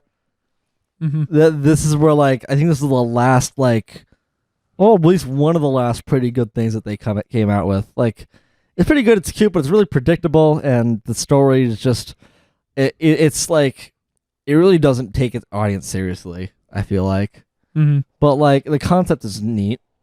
You know, all the characters are pretty cute, but there's like no focus on the main character. The main character is pretty much a blank slate. But that's because it's all about the emotions and shit. But yeah, I just saw Mr. Robot compared to that, so that's hilarious. That's funny. So then we got right above that the Incredibles 2. You saw it? Yeah, I saw it. Oh, okay. Saw it like a few months ago. I guess you weren't as big on it as you thought you were gonna be. I wanted to see it, but like, okay. I mean, honestly, when they were coming out with it, I knew it was like an unnecessary sequel. Mm-hmm. I didn't think like the rest of the world, like they really need a fucking sequel and wait like 10 years for it. I'm like, no. Just because like it has like an open ending doesn't mean it's like it needs a sequel. You fucking like you fucking hobgoblin. Like the whole point is like, oh, they keep on doing their thing because they're a family and shit. But like they can't let the sequel, which sure, I guess that's cool. I think it was like it's honestly just a bit forgettable because it was. I think the comedy was pretty good, and like the characters were still like on par. They sounded like themselves still, which is a bit uncommon. But again, like it was just a bit predictable. Like, oh, the person you think is the villain turns out to be the villain. Wow, shocker. Also, Saul Goodman was in this movie. Like, Saul Goodman, dead ass. Yep. I don't think he voiced it, but like his character is basically there. So it was really taking me out of the movie just because it's like this is Saul Goodman. He might So, have been in it. You know, I don't know. Look it up really quick while I talk about the rest. I'm going to. And then above that, I guess would be Zootopia. Did I see that? I don't Is that know. with the bunny and the fox? Yep, I liked it as well. But That's furry bait. Yeah, it is furry bait, but I That liked bunny's it as hot. well for pretty much just. I didn't think of it as furry bait until I saw the fan art. Like, good God, I think I liked it for pretty much By the way, their character combo. What? he was in The Incredibles too. I'm not surprised because he plays himself. All right, go for it. That's hilarious. And I think the comedy was pretty much like it was constantly hitting, but when it was trying to take itself seriously, I think it falls a bit flat as well, and it's Which also one? pretty Which one are you predictable. talking about? Zootopia. Okay. But I do like the concept, but like also like the whole parallel of like racism and all that is Yeah. a bit on the nose. Yeah. I think, but maybe it like I think they felt like they kind of had to be because it's like kind of geared towards a kids movie. But again, like not all animated shit has to be for kids, you know. Like, Yeah. animated stuff for adults is like some of the most beautiful shit ever. But yeah. Anywho, okay, more stuff that I guess one thing that you can finally talk about, Bohemian Rhapsody. At number 14? Yes. No, number 15. 13. Okay, 13. minus 3. Okay. Yeah. That's 13. Okay. Thought it was all right. I wish it had more music, honestly. Pretty much biggest criticism. I hear like since it came out, like everyone's been like pointing out the editing, which I didn't notice at first, but it is a bit jarring. But really, just watch it for Rami Malek's performance. Oh, for sure. Not like the script or anything, And the or music. really for any like accuracy either. You can just do your own research about that. It's equally as fascinating. This could be a good start for people who like want to like get into Queen and all that, and like you can look more into their actual history and everything, and then kind of like fill in the gaps on your own. But Rami Malek's performance is just fucking stellar.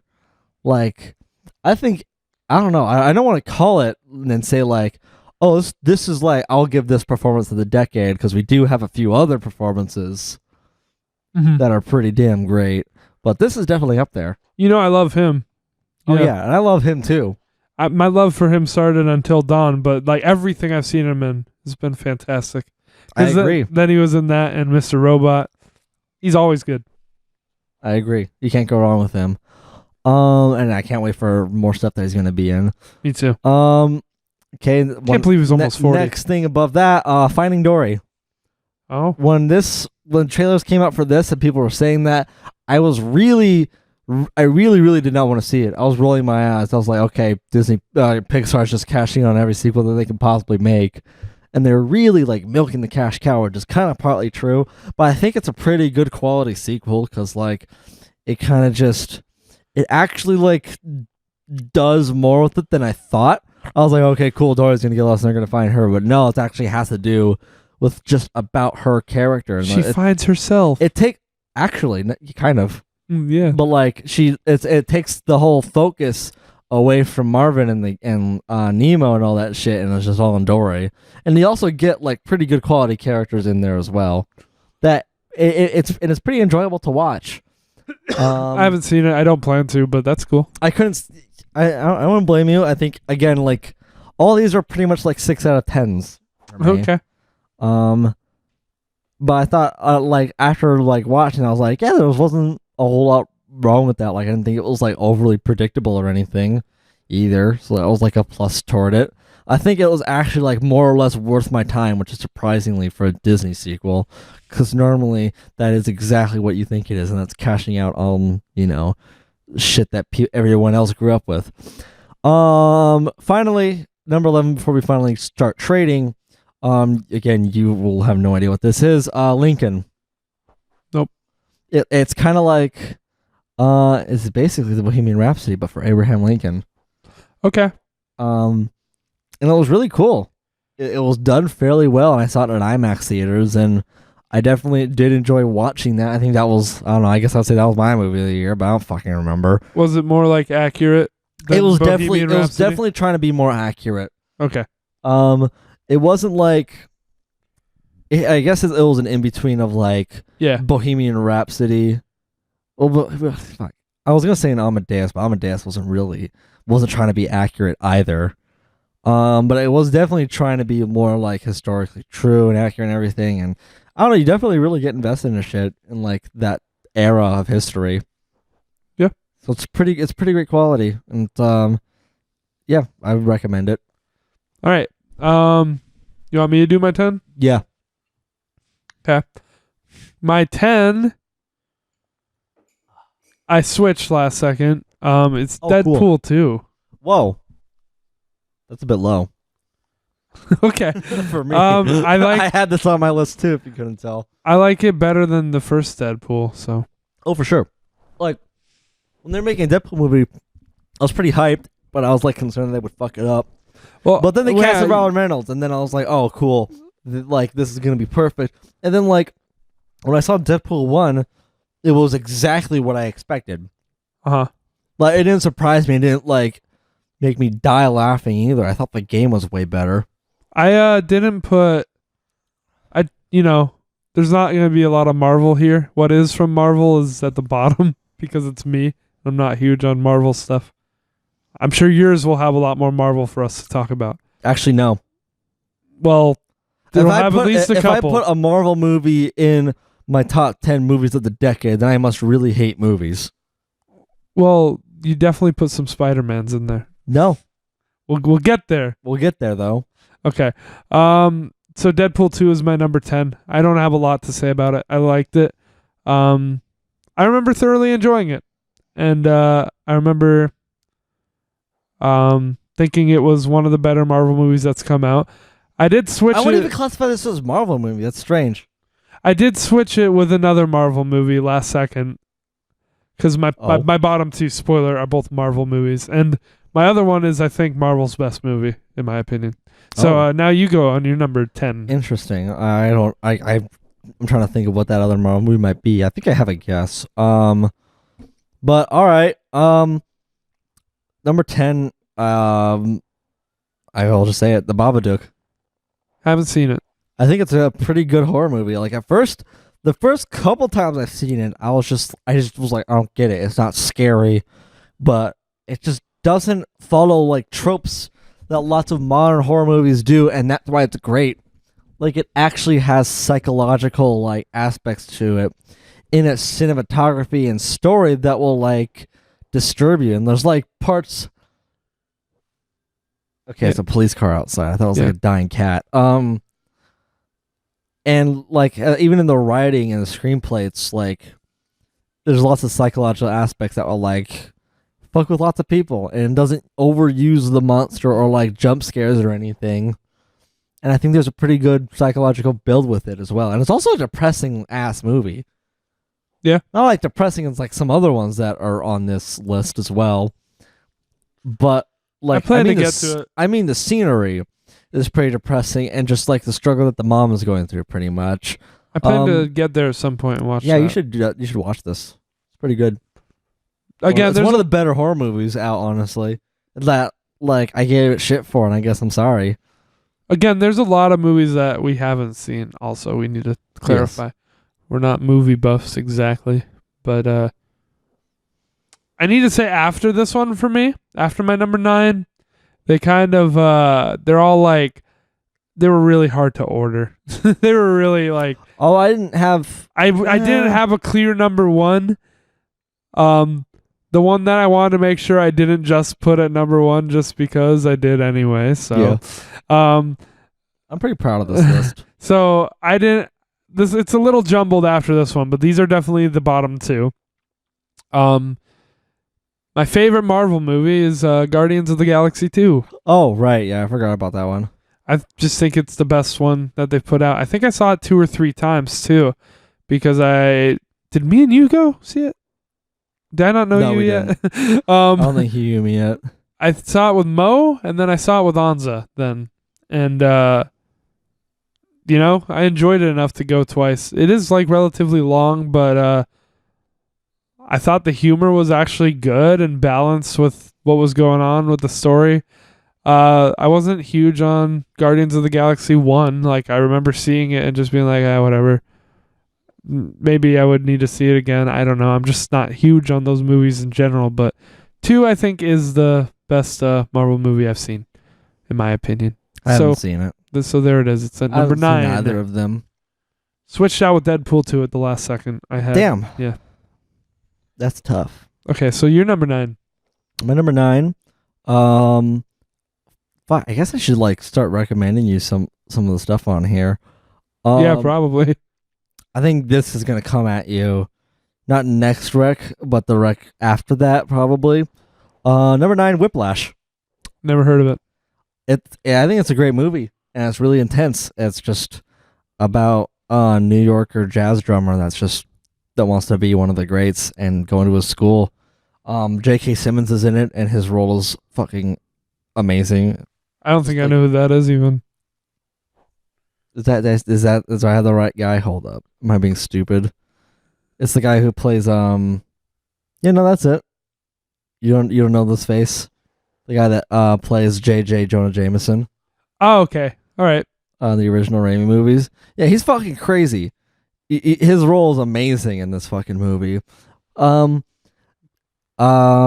again, it's about a band, and the music and the soundtrack is great. If you like big band jazz stuff. Mm-hmm.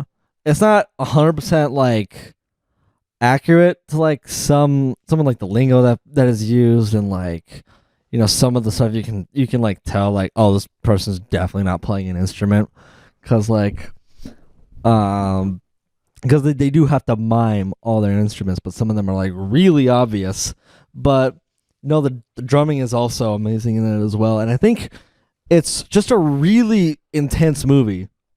Like, it's probably one of the most intense movies or like things I've like ever seen. Like, Yeah, I had to fucking go lay down after watching this movie. Like, my heart rate was way too high up. I think it's more intense than Ozymandias. Oh shit. So I think you'll get a kick out of it. Yeah, that's pretty tense. So I just realized the movie exists that I didn't have on my list. I have to add it, great. and it's getting added pretty high. Oh, okay. Yeah. So I guess the last 2 I named were my 11 and 10 Gotcha. on accident. If you're done talking about that, then I guess I'll cover two movies. Okay. So at my number 9 now, I put It, the part 1. Yeah. Chapter 1. Stephen King. Yeah, it chapter 1.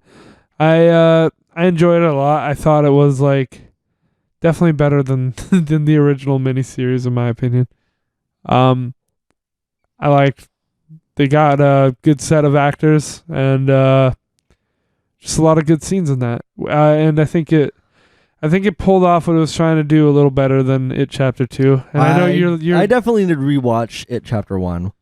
Yeah, you weren't too into it when I showed it to you. Well, just because I was really like I was really attached to Tim Curry as Pennywise. Yeah.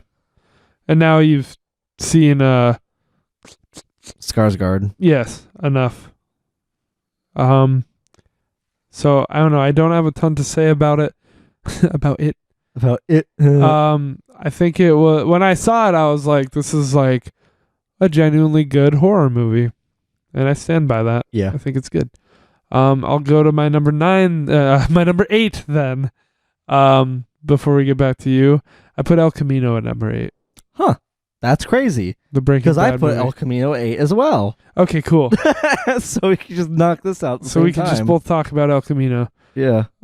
We've talked about it a little bit, I think, already. It's also crazy how it lined up. But yeah, I mean, it just felt unnecessary, but it was great. But I enjoyed it. I think it was as great quality as Breaking Bad. So like you can just tack this on after rewatching it again. Yep, no reason not to. It is a bit unnecessary, as well as the amount of time that's in it. That's a bit unnecessary. Yeah, but I agree. I'll tack this on my next watch throughs, which there probably will be. I think there's just a good amount of detail and like care put into this movie as much as the rest of the series. It was just done really well, but kind of like And some of the shots were really cool as well. It's exactly what you thought happened. Yeah.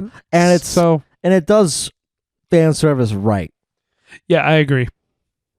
Just the right amount. So I agree. there you go. So great movie. Definitely watch this if you're into Breaking Bad, but don't watch it if you haven't finished the series, you asshole. Next. So do you want to do your... No, I'm doing my 7. Yeah, you I go guess. for it. Okay, at number 7, I put Manchester by the Sea. Don't know it. Which I wasn't absolutely crazy about, but it stuck with me more than I realized originally.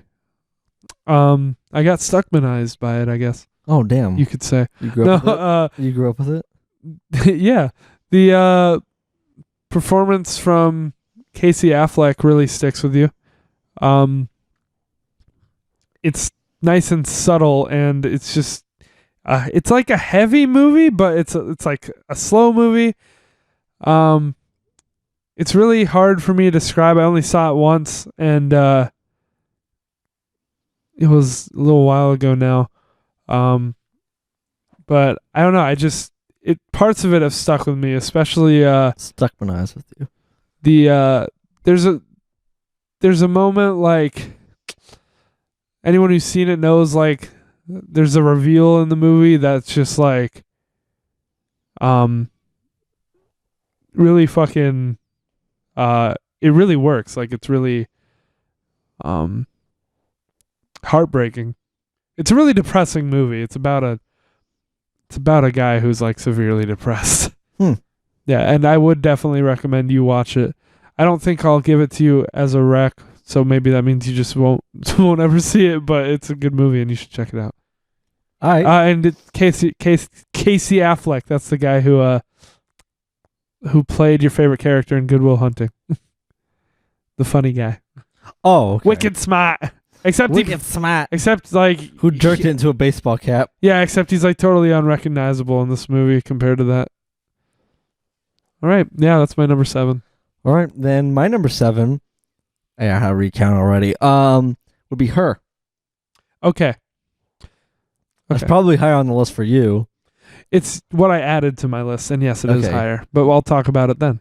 Yeah, well, I don't know. I was drunk at the time watching it, but I think it's great. It's a great quality movie, and it tugged at my heartstrings. Mr. Joaquin Phoenix. Yeah, Mr. Joaquin Phoenix has a great role in it as well. Kind of reminds me of an early Walter White, though. I think that's my favorite performance I've seen of him, and I love him in Joker. Yeah, I don't think it's my favorite of his, but I do like the movie quite a bit. It really keeps you invested, pretty much all the way through. So I think that the movie's got that going for it, and the soundtrack is really pretty too. I really like. It's a really pretty and like touching movie. I guess I do wish there were a bit more like an epilogue format, because it just kind of ends. But again, I really like the kind of concept that it plays with. Like, it was built off of one concept, and then it just grows from that, and it makes for a really emotional movie. Yeah, I was gonna say, for me, it's less about the concept and more about the emotional experience, the trip you go on with the character, and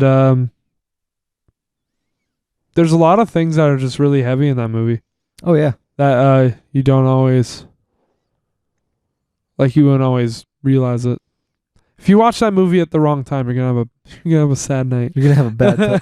You're gonna have a bad time. Okay. So I don't know. Should I just tell you where I placed it? Or I guess we keep going. We both just talked about it. So I guess I'll just, when we get there, I'll say yep. It's just like Pan's the Thief. We'll get there. Cool. All right. My number 6.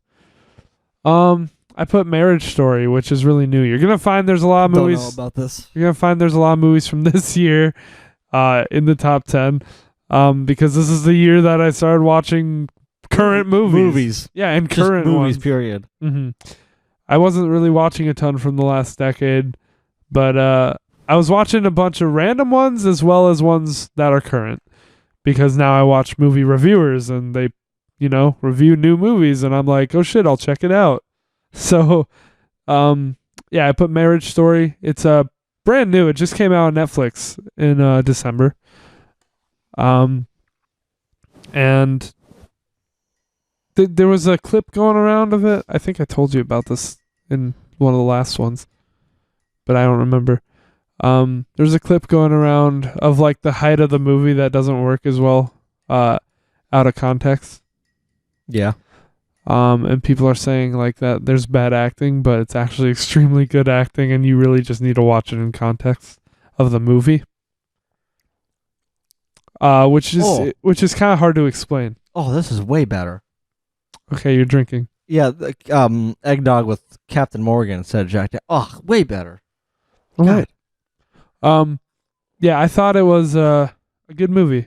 I really thought the performances especially were great, and it's kind of a cool angle because they were telling a love story through a divorce, essentially. So it has some heavier moments, but mostly it's kind of subtle in general, and I can't think of the word. Why are there so many fucking police out tonight? Drunk driving. You're right. It's restrained. That's kind of what I'm looking for. And it's just done really well. I really liked it. That's good. So, cool. What's your number 6? Good stuff. Number 6, you don't know this one either, but number 6, I'm gonna put The Incredible Burt Wonderstone. No idea. It's about magic. Okay, makes sense. This is probably my new favorite movie about magic. That's out. All 3 of them. It's unlike the other ones. It's comedy based, and Steve Carell does a great job. You know, if anyone likes The Office, you should watch this one as well. Yeah. Imagine if basically his character is like take Rivers, but like make him a lot cockier. Okay. He's a magician, and there you go. That's the character. All right. Rivers Cuomo from Weezer, everybody. Yes. Yeah, that's basically it. He also has long hair. But I think it's a great like redemption story that's also about friendship as well. And I think it's unlike the other movies, this one is really like loving about magic. There's not a whole lot of movie bullshit looking at you, now you see me. And there's a lot of stuff that's actually like really like solid techniques done, which was nice to see. Yeah, there's some like movie bullshit magic, but none that wouldn't actually be done, or none that actually could be done in real life. So that's from a magician standpoint. So I really enjoyed that. As a average moviegoer standpoint, I do think it's pretty funny. It's a fairly entertaining experience.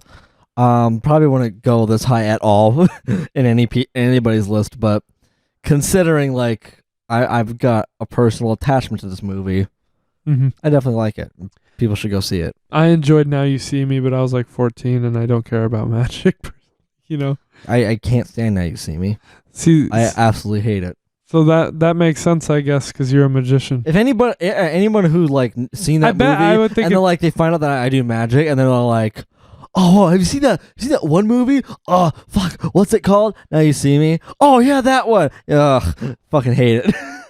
I mean, I bet I would think it's like mediocre now if I saw it, but when I was 14, I was like, "Yeah, that was good. That was good enough." Good. I was never like, "This is amazing," but you know, I think it's fine. Oh, and I'm also not a magician. Really quick, back on Burt Wonderstone, it does have Jim Carrey in it. Great, that's always good. And I love his character because it's like it's making fun of Chris Angel. My stomach is going crazy. Oh, I'm sorry. My head's going crazy. We probably trade? No, we probably aren't going to be able to eat after this anyway. No, probably that not. Sucks. But I have ice cream, so. Okay, number 5. This is maybe on your list, probably. I would think if some of this other stuff was. My number 5 is Hereditary. Oh, I forgot about Hereditary. Okay, there you go.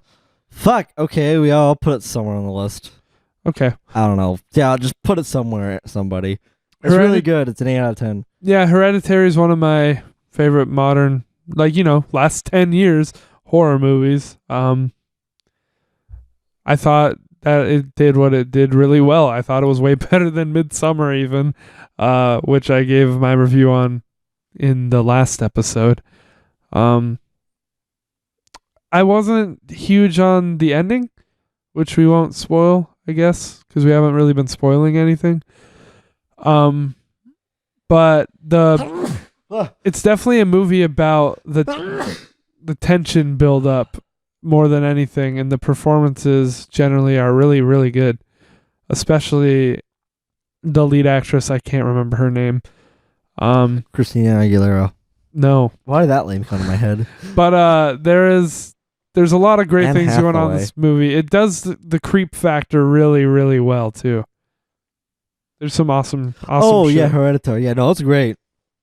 Oh, I think her name's Toni Collette, the actress. Okay, cool. Great movie. Would definitely recommend. It landed at a strong 7 for me because the ending wasn't The ending's my a bit favorite. weird, but that's the only reason why it bumped down to an 8, I think. Mm-hmm. But I give it like a light to a solid 8. I still think it's one of the best horror movies of the last 10 years, easily. What's your number 5? My number 5 is Deadpool 2. Okay. That's up there for me. Go So for it. everything that I thought, everything that I already saw from Deadpool 1, Deadpool 2 almost blew me away. Like I think it's still the funniest movie I've ever seen.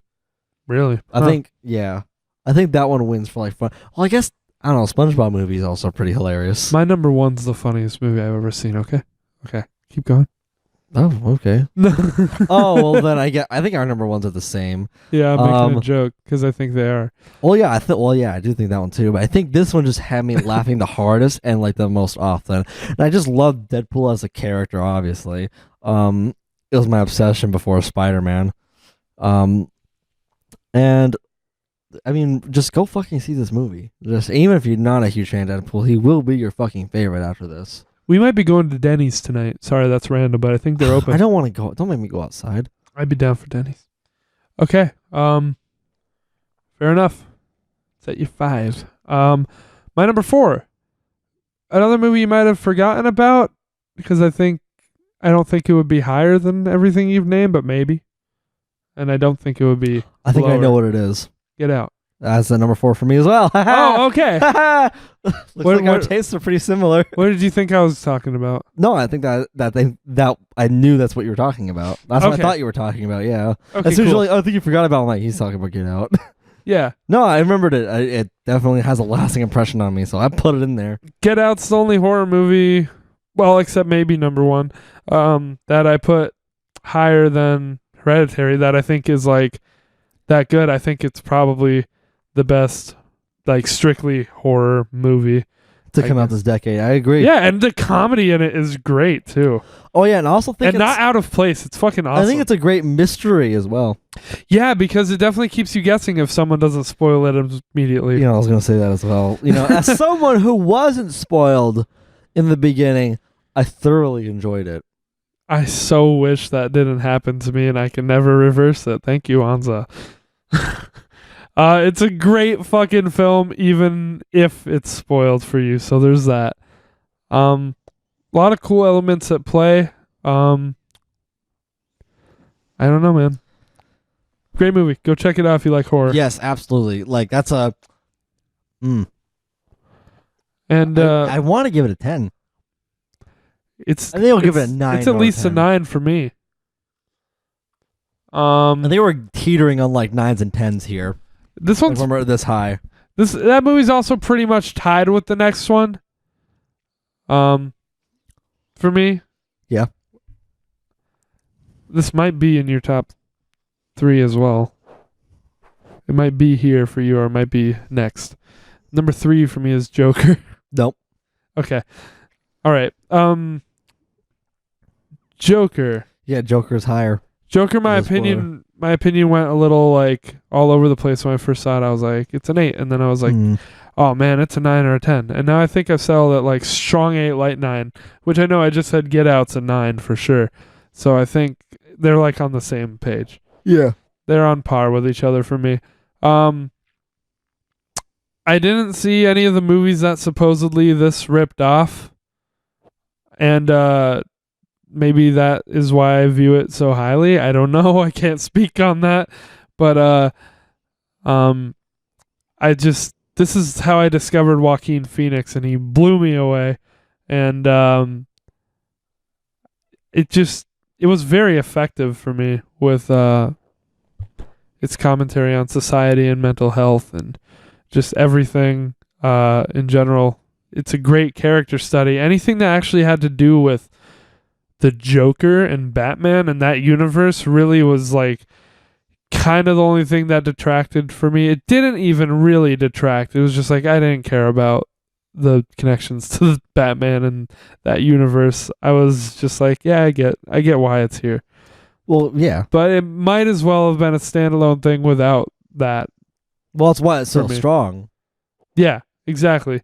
But like why people love comics is because they see that stuff what you gathered in that movie in the characters. Mm-hmm. Well, that's why I like Spider-Man so much. I see him for like his character as opposed to like, yeah, I mean, it's also cool. He just fucking is like, swinging around going thwip everywhere and making jokes, but it's definitely like the behind the scenes as well. Mm-hmm. So I don't know. That movie definitely, my eyes were glued to it the whole time. It affected me. I was thinking about it for like the whole week. I told a bunch of people to watch it, and I was like fucking Joaquin Phoenix performance of the year. And then I saw some other stuff, but it's way up there. It's really, really good. Oh yeah, love it. All right, number 3 for you. Speaking of which, Into the Spider-Verse. Okay. All right. So that's only Spider-Man that made it? Yep. Did you do that on purpose? Kind of. Because you must have thought Far From Home was better than a lot of the ones towards the bottom. And even Homecoming, probably. Like Inside Out or I guess like something. those bottom like 6, I guess. All right. I did kind of want to limit myself to like one Spider-Man movie because like, I mean, although it's like really cool to see like Mysterio in action, it is kind of like context and like, oh yeah, watch Homecoming and like know about Spidey first. Mm-hmm. And like it is, I don't know, it they kind of Disneyfied that's a good word. Far From Home a little bit, but Into the Spider-Verse, this has to get like the best animation in like anything for the whole decade. Sure. Like I think frame by frame, it's amazing. I didn't watch it. Well, I mean, like there's no like motion blur on it, so you can literally pause at any frame and it still looks amazing. There's just so much like care that's been put in to like the artwork, so it actually looks like an authentic comic book, and I really like enjoyed that. I mean, I also like did enjoy like I think they really like nailed like what being Spider-Man is about and all that shit, and also like the different characters. They've done their homework as a Spider-Man nerd. They've done their homework. All right. And they did like capture like what it's like, what Peter is like and what Gwen is like and all and everything, and Miles as well. And like coming up with Peter B. Parker was genius to like pass the torch on to Miles, which was really great. I do think like they really they reinforced its message way too much. Like they really put that shit on the nose, as opposed to like, I don't know, letting you like live it like the game kind of does. I can't comment. Well, okay, so like the message is like, it's like, the thing about being Spider-Man is that no matter how hard you hit, you always get back up. Just cool. That's great. That's what I love about Spider-Man. But you didn't need to say it at me like 5 times in the movie for me to get that message. Mm-hmm. Whereas you get that message by actually like playing the game because you get to live that pretty much. Mm-hmm. But I don't know. I guess I already knew that from being a Spider-Man fan for so long. But like, yeah, other than that, I think it's really great. And they did their homework and they did a lot of unique stuff with it, like especially with the villains as well. They're all like super characterized. And just that art, man, god damn. But yeah, also I think it's pretty funny, like people who don't know about it, they think that Miles was made up and like created for this movie. Yeah, sound like it to me. Which I thought was pretty funny, because like he has his own comic book as well. And he is a Spider-Man. One of many Spider-Men. Yes. Also, the fact that they put Spider Ham in it, I really liked, and having the boy, John Mulaney. yeah, John Mulaney voice him, I think was genius, and Nick Cage as Spider-Man Noir was also like super hilarious. Like both of them were like pretty much the comedy backbone of the whole movie. All right. You're about to be talking again. My number 2 was Her. We already talked about it. All right. Well, I talked about it. What did you have to say about it? I kind of did too. I just think it was great. I mentioned how it just hits a lot of emotional beats. The performances are amazing. Especially, I think it was Scarlett Johansson who did the voice of the OS. And that voice acting was fucking phenomenal. Oh, honestly. yeah, absolutely. And I think it's like, that is like, kind of like, it's fighting for the role of like the best performance in that movie. Yeah. That and Joaquin, like I think just like They both did amazing. like yeah, the vocal interpretation of the script was just done so well. Mm-hmm. Like you can really hear the emotion done in her voice, which is strange because she's an AI. Yeah.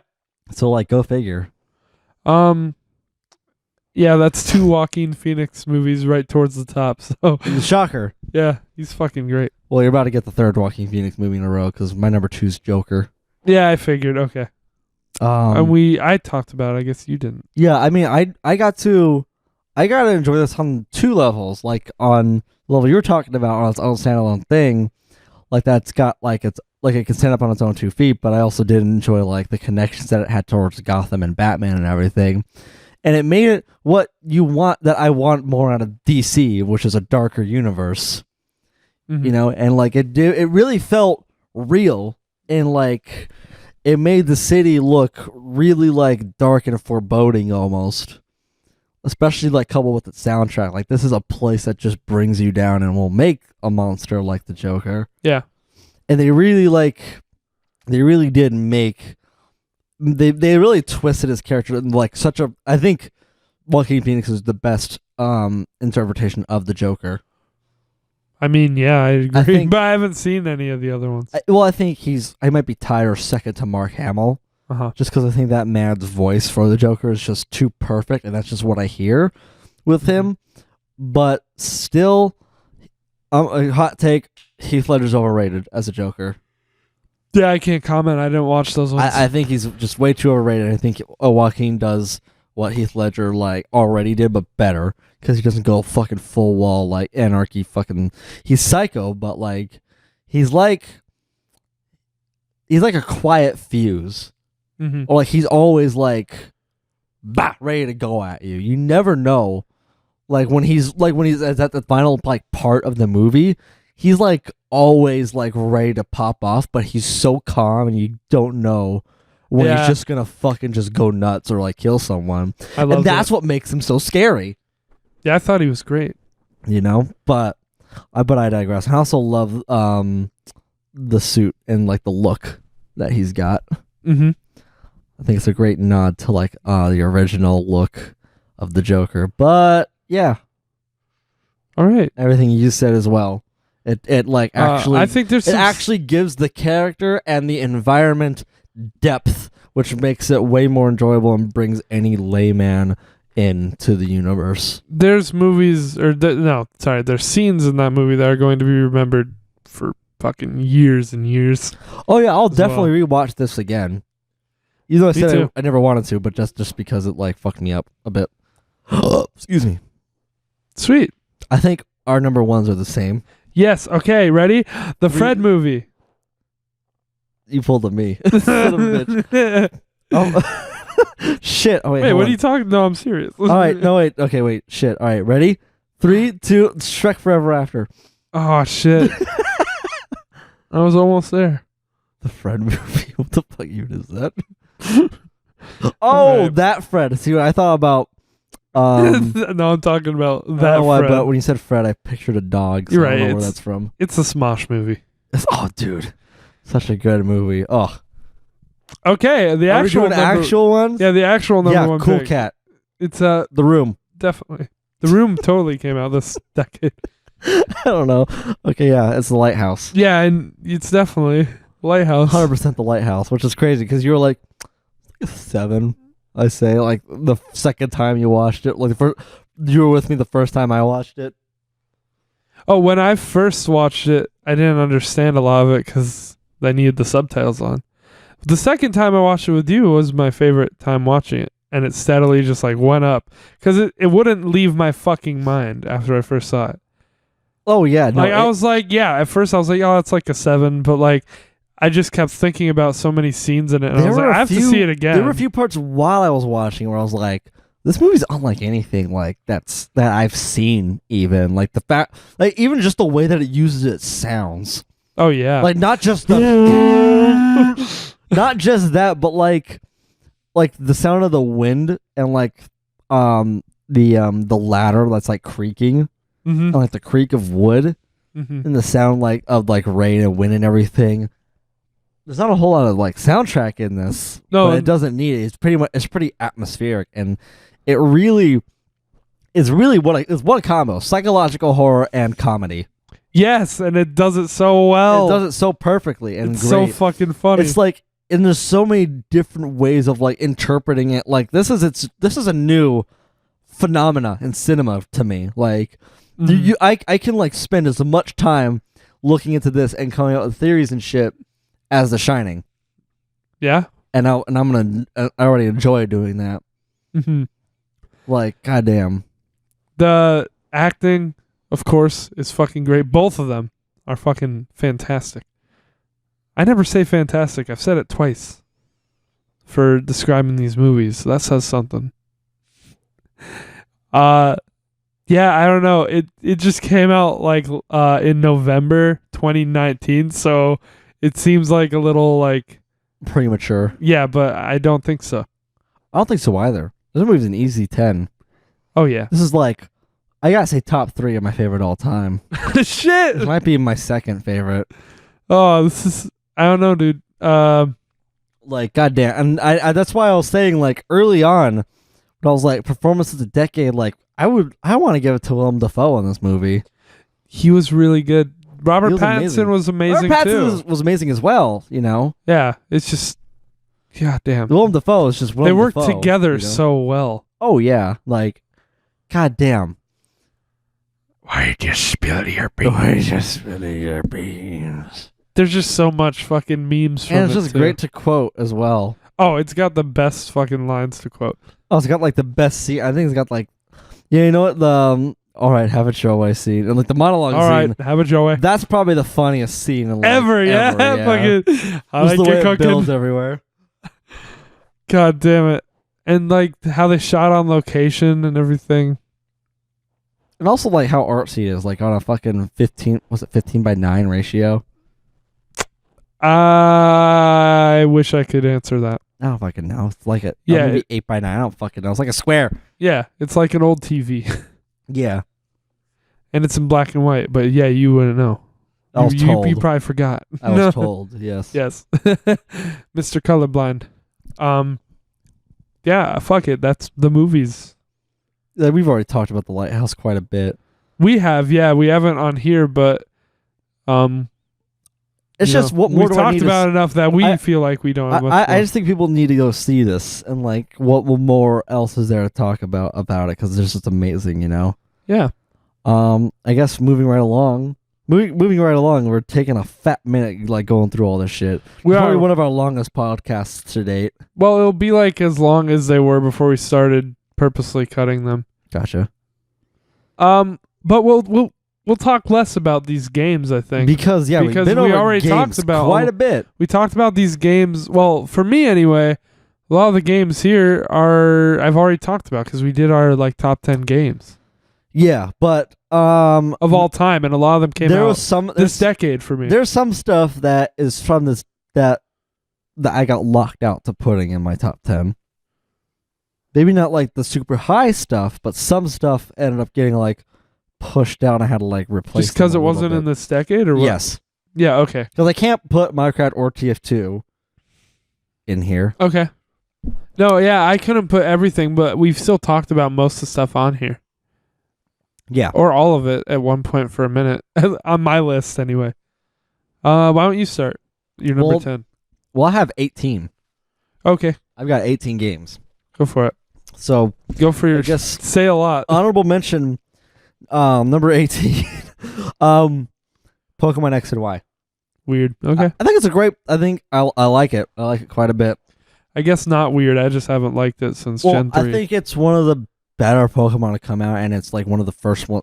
Not one of the first, but like it's a 3D one, and I just liked how like stylized it was. It sure was a bit easier than the other ones, but like I think it was pretty good, for a Pokemon game. Mm-hmm. It was definitely better than like I think it was better than Black and White and the other stuff that we got like that.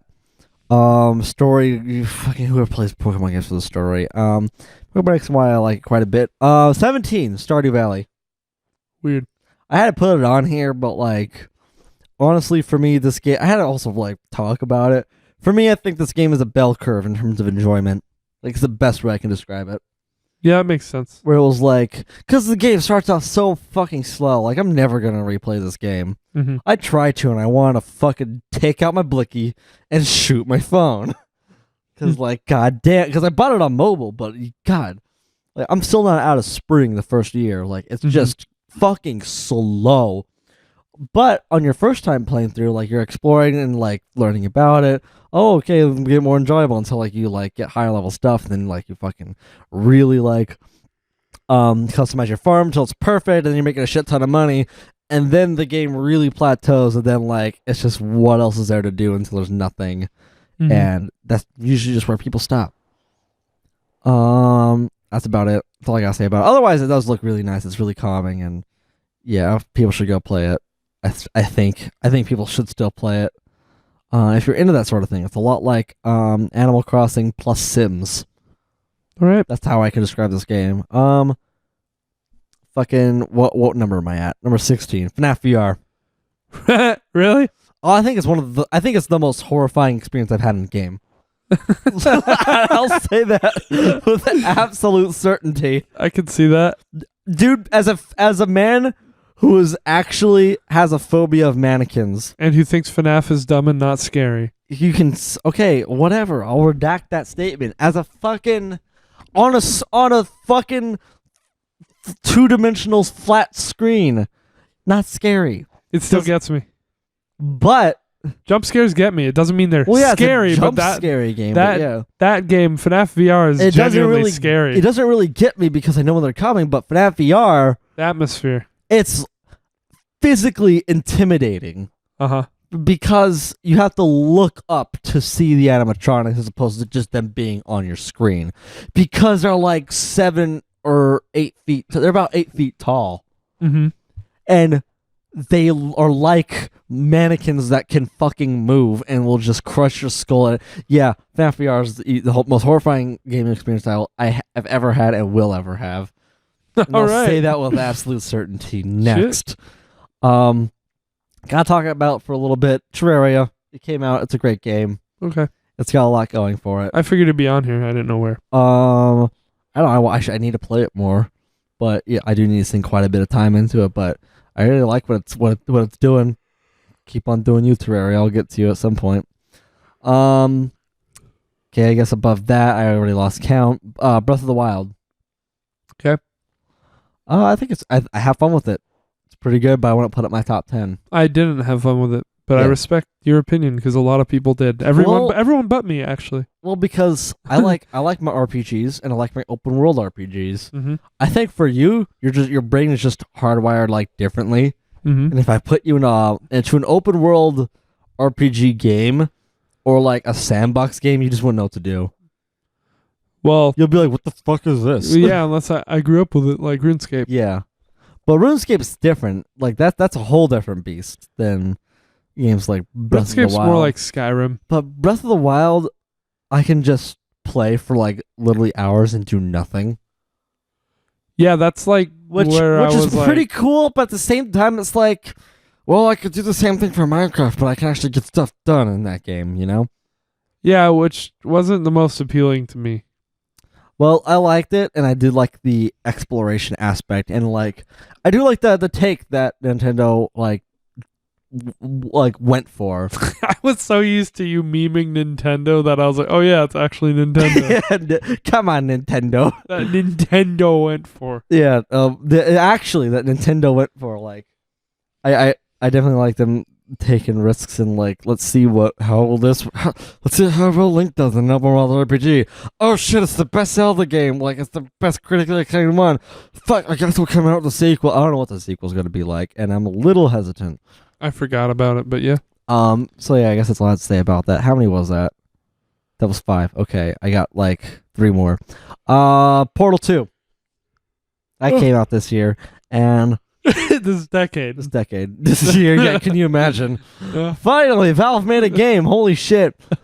No, I think Portal 2 is amazing, and like, it's easily way better than the first one. The first one lays the groundwork, but like, Portal 2 actually has a great story and also has a great co-op mode. Mm-hmm. Like, I've spent a good amount of time just playing the co-op mode, and it's really fun and entertaining. Like, god damn it, Nintendo! I missed when you make game. I miss it when you make games. God damn it! You got me started again. But no, Portal 2, like, come on, it's a classic. It's got to be there. The next one, Rocket League. Rocket League. Rocket League's an amazing game. I forget how much fun I had with it. It's the soccer game. But Oh, with I race know what cars. you're talking about. Yeah. That I have so much fun playing, but I need to be playing with a person. If I'm playing by myself and I'm playing pubs, I'll just shoot myself. Because people, it's kind of infuriating. Like, people just don't know what to do with the ball. They're that stupid, and like, everyone's just running into you. Mm-hmm. But if you do some 2v2s and you got a friend on call with you, whoo, that shit's so fun. I will play Rocket League all day. It's a great fun game. Mm-hmm. And then the last of my honorable mentions, I guess I want to put this in 10, but I'll just say Mario Odyssey. Oh, okay, that didn't make it for me. I love that game. It's a really, really good game. That's a great Mario game, and it's important to my heart. Damn it, I agree. it's close to my soul. I didn't do the more than 10 thing. So maybe if I did honorable Well, I didn't know mentions- how much we were doing. I thought we were just gonna like go off. You didn't say, "Oh, do 10." I was just like, "All right, I'm just gonna chuck in how many ever." Yeah. It'd probably make some honorable mentions somewhere if I did those. I think it's one of the best Marios like out there. I think so too. I think I need to get more out of it than I did. Well, like play the need to go other back. modes, like the balloon mode. No, yeah, even That just was kind of Mario Maker-y. even just the main mode, I definitely didn't get everything I could have out of it. Well, yeah, because you were playing with me, and you didn't. And we didn't, like, we learn the did a hat let's thing. play. We didn't Yeah. explore and try and get everything. And there's like what, over 1,000 moons or something crazy. I don't remember. Yeah, it is a bit crazy. It's fucking insane. And we got like just the bare minimum. And we didn't Yeah. even do like the after stuff. Yeah. Mm. Nintendo. Good stuff. There's No, like I just a thought popped in my head when I said that. like you wanted to like, okay, I see. I got you. Okay. So number 10. You want me to go? Yeah, I thought you were going to as well. Okay. Number 10 for the decade, I put the Insane trilogy, which we just finished on the channel. Yeah. Makes Um, sense as a Crash Bandicoot fan. Yeah. Crash. I forgot about that. They just they did the original Crash trilogy, which I grew up with. It's been a really good decade for Nintendo. Yes. Oh shit! You know what? You know what I didn't check? What? I think the Sly trilogy, as a trilogy, like as That's a the collection? remastered trilogy, yeah, I think was released in this decade, which I would actually probably tie with this or something. It would be like here or around like where Spyro is, but like yeah, for both of these I don't know, I grew up with them. And they just re-released Actually, you know what?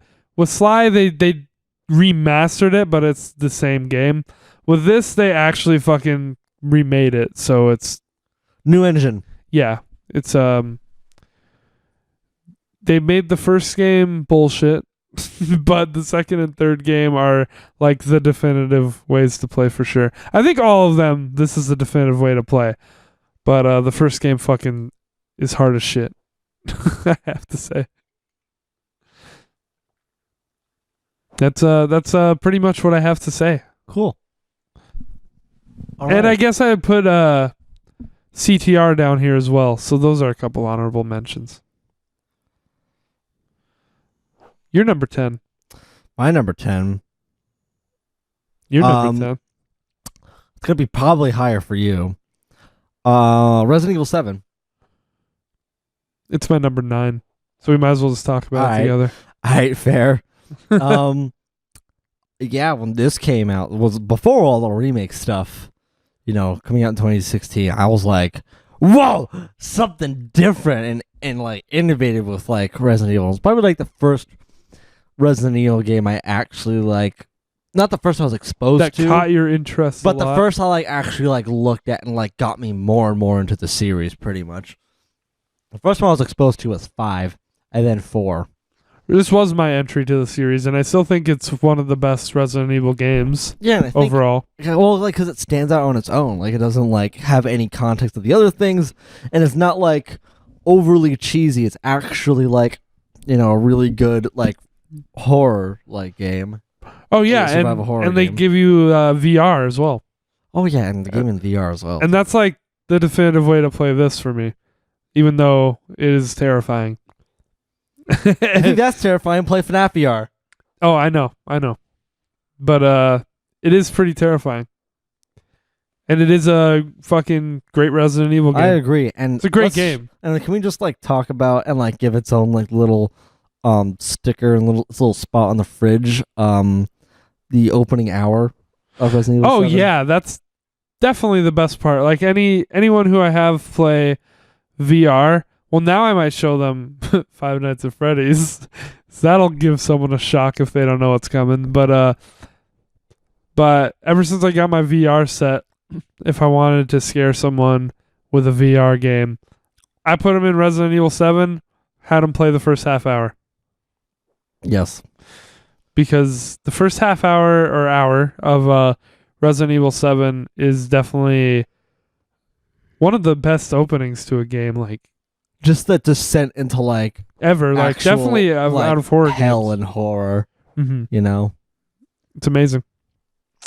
And this game loses out with its last couple hours for me. Yeah. From the boat to the mines. Yeah. I mean, I was gonna say like any Resident Evil, but pretty much just this one. Because like Out of the ones I've played, yes, just this one. They kind of like all go outside of the residence, but like we actually have a residence. Yeah, an evil resident. An evil. No, I just think this one loses it once you get on the boat. But Yes. Or make that choice that really doesn't matter. I do like the choice though.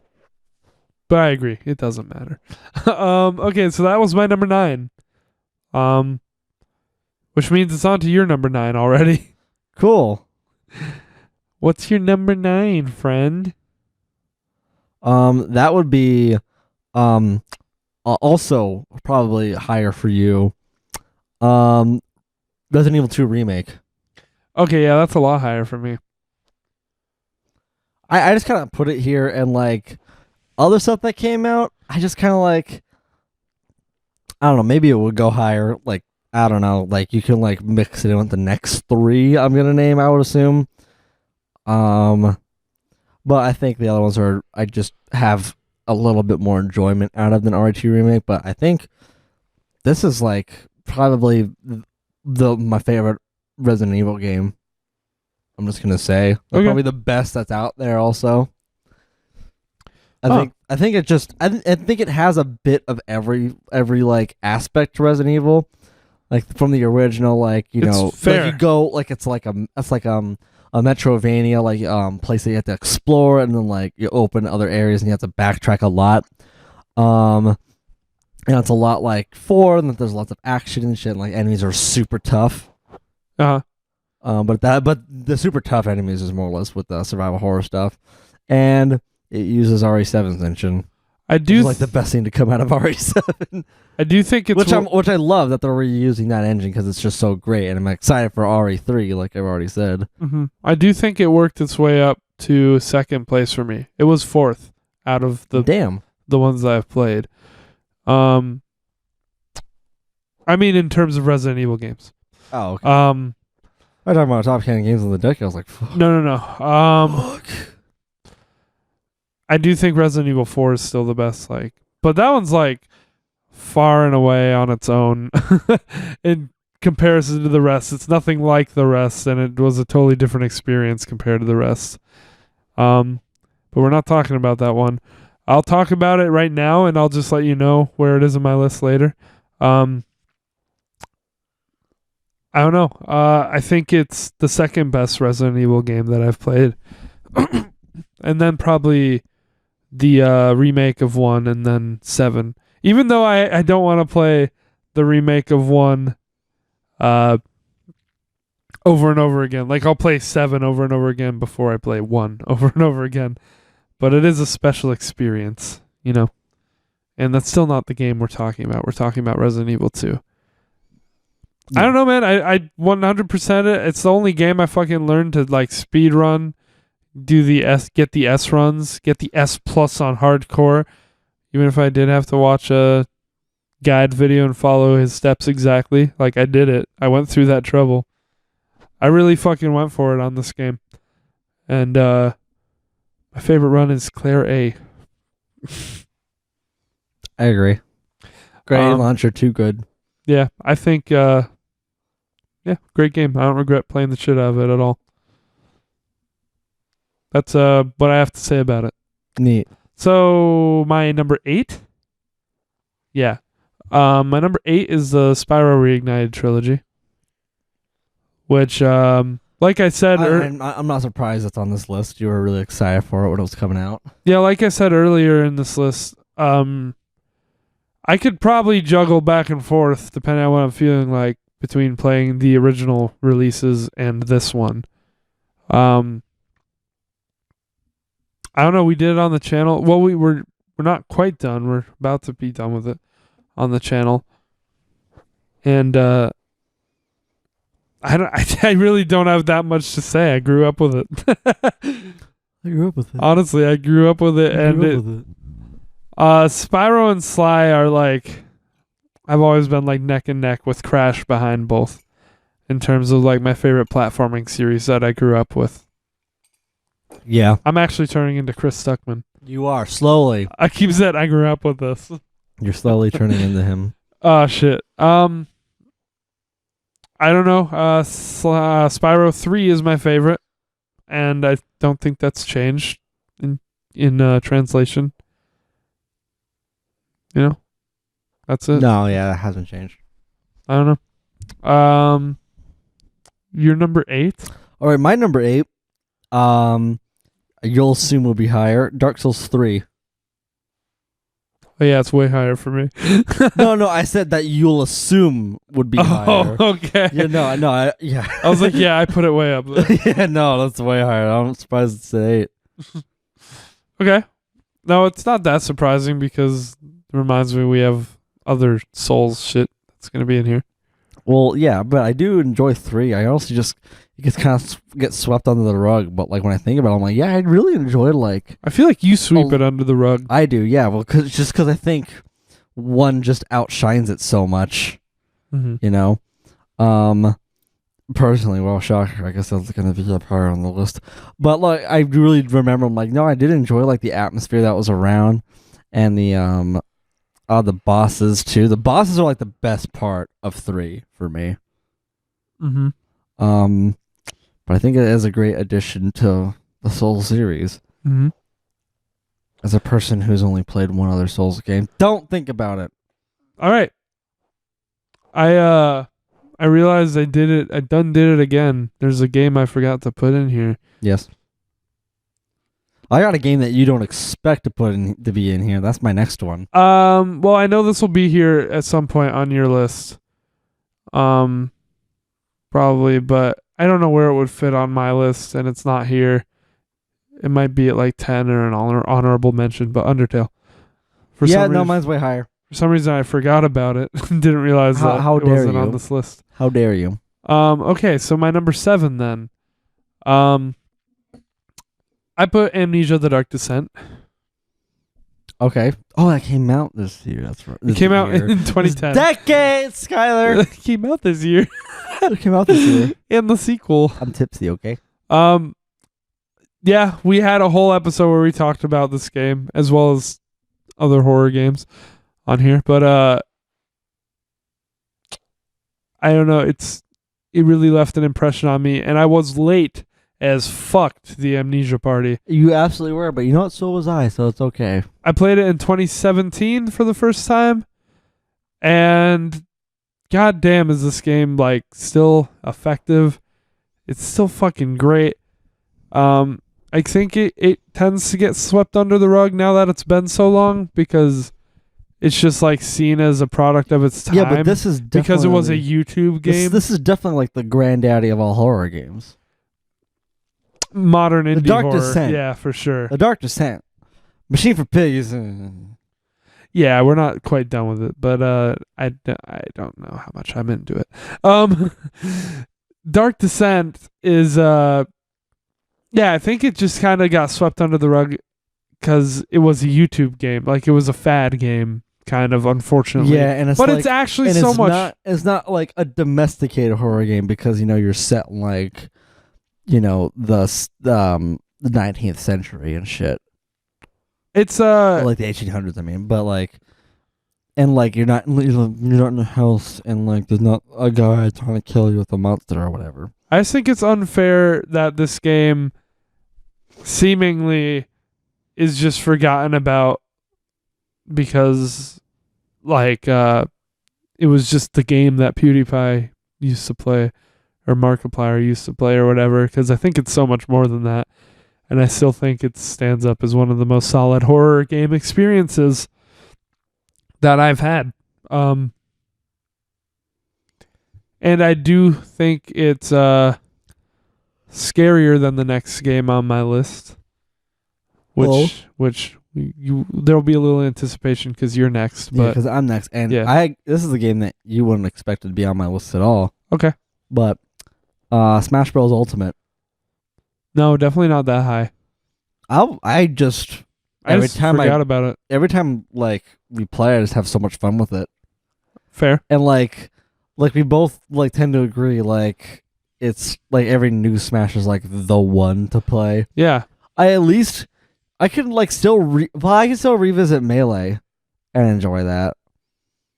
And like hearing the sounds of Melee, like that's the sounds of my childhood. That was the game when I was a kid. But and Brawl too. Brawl's pretty good, but like I don't know, the one that's in between Brawl and Ultimate, like that, like the one before Ultimate is literally pre-Ultimate. That was like Nintendo realized, like, oh, we can just put everything in the game. Mm-hmm. So like, I just gotta say, come on, Nintendo. Nintendo. Come on, Nintendo. But I think this is like the definitive Smash and like one of the funner ones to play and just get a group of people around. There's so many characters, like you can just piss around pretty much. I don't know. I definitely have fun pretty much every time I play it. So that's why it's on this list. It's just sheer amount of fun factor. Well, kind of off topic. I haven't been able to go back to Melee since Smash 4 came out. Because they just started playing so differently. Like they feel different. They feel different. Oh yeah, like I haven't played Melee like at all since, but just hearing the sounds a little bling, and then the soundtrack and shit. That's like, oh. When Melee and Brawl, the voice, oh boy. When Melee and Brawl were both out, I still preferred Melee, but ever since 4 and then Ultimate, it's like I said, with every new release. Yep. I mean, I think it deserves some recognition for what it is. For coming sure out in this decade. Yeah. No, I agree. Okay, my number 6. This is gonna be higher for you. It's a Doki Doki Literature Club. Oh fuck yeah, it's higher. Okay. What? Yes. So I definitely put Amnesia above this game in terms of horror, because, as I said, Doki Doki Literature Club is not much of a horror game for me. That's crazy. The first time you play it, it definitely is, but it's definitely a game that I look to for comfort now. That's crazy. Like, I'd play this game again just to have a good time. Well, I mean, Just to read everything and be like, oh, this is nice. well, I mean, that was like that was it for me as well. But that was literally just for me to talk to Monica. No, I mean the whole thing. Because I was a lonely boy. I mean the whole thing. I'd pull this thing back up just to get nostalgia and be like, this is nice. It's nicely done. It's well written. Yeah. The part before the twist does drag on a little bit, especially in. Oh yeah, but it needs to like subvert your expectations. Yeah, in repeat playthroughs especially, but even in the first one, like, you're gonna have to wait like 2 or more hours to understand what you're waiting for. Yeah. So yeah, that might drive people away from it, but I think it's a great game. We've talked about it extensively in our first episode, so we don't need to go into it. Same with Amnesia, we didn't go too much into that. So yeah. Yeah. What's your number 6? My number 6. I gotta pull it back up. My number 6 is Skyrim. Wow. Elder Scrolls 5. Skyrim. That seems high for you. Does it? Well, for how much you've played it. I know you admire it, but you didn't play it a lot. Yeah, I did. I played for quite a bit. Oh, you told me you didn't. I feel like I did. Let me check. All right. Well, why don't you tell us what you love about it? Okay, will do. Well, first of all, I'm gonna check my hours on it because you're calling me out. I'm just saying what you said. 33 hours. Oh, you're right. It certainly felt like a lot. Maybe at the time it felt like a lot. Okay. What did you Definitely think? a game you could pour like hundreds of hours into. Oh, I guess we talked about Skyrim kind of. We have, because I recommended extensively it in to the you. past as well. Yeah. I don't know. I think it's a solid ass game, in that, it's pretty much a staple of gaming now. Mm-hmm. It's pretty much it, and I really enjoyed having fun and like actually role playing. I was like a grand wizard type of dude. Yeah. And you can really like just deck out your dude and whatever the fuck you want. You can make your character whatever you want to and specialize in pretty much any combat you feel like doing. If you want extensive thoughts, we've got an episode where we talked about it. There you go. All right. My number 5, Super Mario Maker. I've already explained why this is one of my favorite games. Oh yeah. Yep, in one of our other videos. I guess this will get kind of rapid fire because my top 5 have been talked about. Yeah. The first time we talked about our favorite games ever. So that's, Super Mario Maker, the first one. What's your number 5? Not 2. Okay, number 5. God of War for PS4. Okay, I don't The think newest you've one. talked about this. No, I haven't. Because I don't know, I just really talk about it, but I think it's like probably one of the best games to come out last year. I haven't played it. Probably should, but it is like, it's pretty challenging in terms of combat and shit, but again, you can turn the difficulty all the way down if you're a little baby. I think the combat was a little like tough to like learn and get used to. Mm-hmm. And like the RPG elements, the RPG elements are a little like kind of tacked onto, like in terms of like upgrades and leveling and all that. It really does not matter, but like what's great about it is definitely the scenery, and like the story is awesome too. Like people like really draw comparisons to this in the story of Last of Us, except it's like a lot better because you got way more depth than just like, oh god damn it, my kid died. Oh fuck, you remind me a lot of my kid, but I fucking hate you because my kid died, so I'm a lot more hardened now. Huh. That's kind of already the same thing, except Kratos's kid is actually his kid.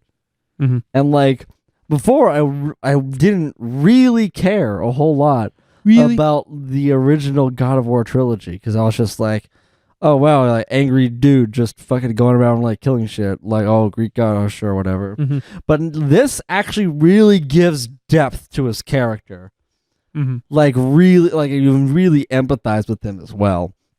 And I just think this will put you on an emotional journey. It's awesome.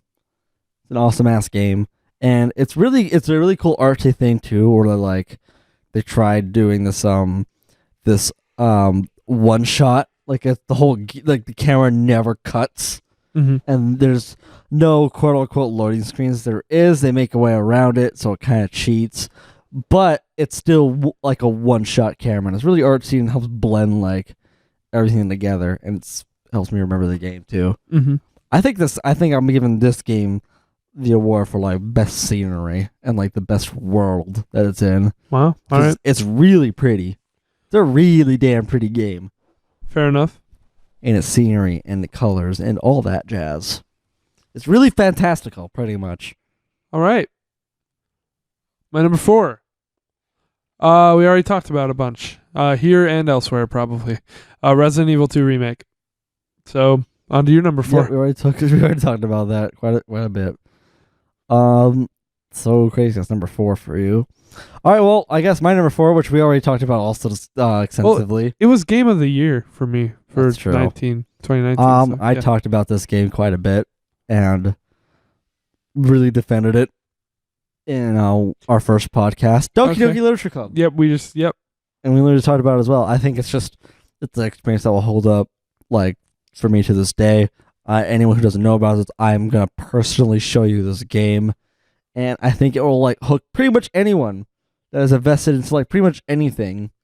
Unless they, like, really, like, think that those type of games, like, before the twist, is really just, like, stupid. But if that's the case, then they don't have much patience for anything.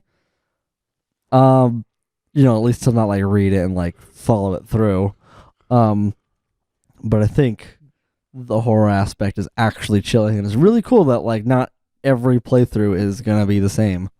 Yes, I agree. So, as for replayability, it makes your playthrough pretty unique. So it's great. It's a horror game that actually has quite a bit of depth to it, and is actually shocking, disturbing. Which all right. Doesn't really happen a whole lot. So wow. I'm interested to see if what you put on your list here lines up with when we did our top 10 games ever. Maybe. maybe. Because I'm like, you probably have Undertale below that, and I can't remember if you put those like in different orders before. I'm gonna go ahead and check really quick. Otherwise, I'm gonna have to change my list around. Gotta be consistent. Okay. Well, because honestly, for mine, instead of doing the work of thinking, I just went to my other list and put them in order here. And that's why we've already talked about these. That's crazy. Well, I still can't find it, so I guess I never made that list. Okay, so yeah, we've already talked about it's pretty much over for me. I've talked about all this. It's over for me. 3, Green Day Rock Band. Shocker. Yeah. It cemented its place. What's your... I'm just trying to find my fucking top 10 games list. Did I not make that? Well, we did it on a podcast. Yeah, but I thought I would make a list before that. It was one of our first episodes, I think. I think it was like the 4th one. That's crazy. I never made a list. What the fuck? Did I just pull that out of my ass then? I must have just pulled that out of my ass then. I don't know. I'm just wondering if like... Oh, no. I think I mentally made it. So I guess I'll have to rewatch that podcast to see. I think if like DDLC and Undertale are switched or something, that'd be funny. All right. Well, so you're number 3. Number 3 is Undertale. Okay. I they know, might be switched. No, They're that's pretty close. consistent. I know for a fact. I'm always like, Undertale's my, quote, 3rd favorite game. I always say it's my 3rd. Okay. So Doki Doki might normally be a bit lower. No, yeah, I think he got 6th place. Well, this is also based on the decade, so yeah, there exactly. could be older games. So, I already talked about Undertale. It's a great game. It's fantastic. It's amazing, What more do you need? Like, we don't need more. Fucking the 100 song soundtrack is amazing. It really encapsulates pretty much every part of it. And I'm not even like trying to make this wrap up quickly because like we don't need to, but it is our longest podcast, and that's saying something. And well, we got to wrap up the decade. and also I've talked about everything here, and I'm guessing you have too if these are your top 3 games. Number 2, Until Dawn. Talked about it. I'm not surprised. So Talked about it in depth in the top 10 games did video. you change what your favorite game is now? Oh no. I know. Clearly What it is. not. Wait, I must have missed something. Whatever. I'll say it later. All right. Number 2, Spider-Man PS4. I think Makes this sense. game wins the award of best animation. This might have gone Like, back and forth from the absolutely. last time. Yeah, you know that would be funny. That would be funny if I switched it, and it'd be funny if it didn't comment. Because like top 10 favorite games and like Dark Souls and Spider-Man are switched, and they're not consistent. From Oh the other no! two. Now we know you're number 1. Wow. Oh no! if they watch that. Well, no, because you. Oh no! just Now said we know it. you're number 1. Oh no! Yeah. So you you got 2 tattoos of it. Yes, I did. Oh, you want me to say my number 1? Because Sure. we've talked about these everywhere Yes. a million times. Yes. Okay, Night in the Woods, Knack. number 1. Night in the Woods. I love the story. I love the characters. I love the art. I love the music. I love everything about this game, and I will replay it every October-ish.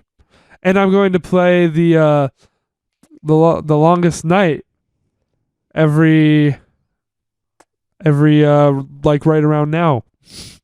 So I'm probably gonna play it tomorrow. That's what I'll do for Christmas. There you because go. tomorrow's Christmas. Christmas, guys. When we're recording, Christmas. when we're recording this. I'm starting to sober up and I hate it. It doesn't feel like tomorrow's Christmas. Yeah, well, it kind of does. I mean, Not I'm to drinking me. eggnog. Well, so. yeah, you're wearing the fucking suit. And Yeah, it's the- actually pretty toasty in this. So, all right. Well, I guess then I talked about it a bunch before. Number 1 favorite game, Knack 2.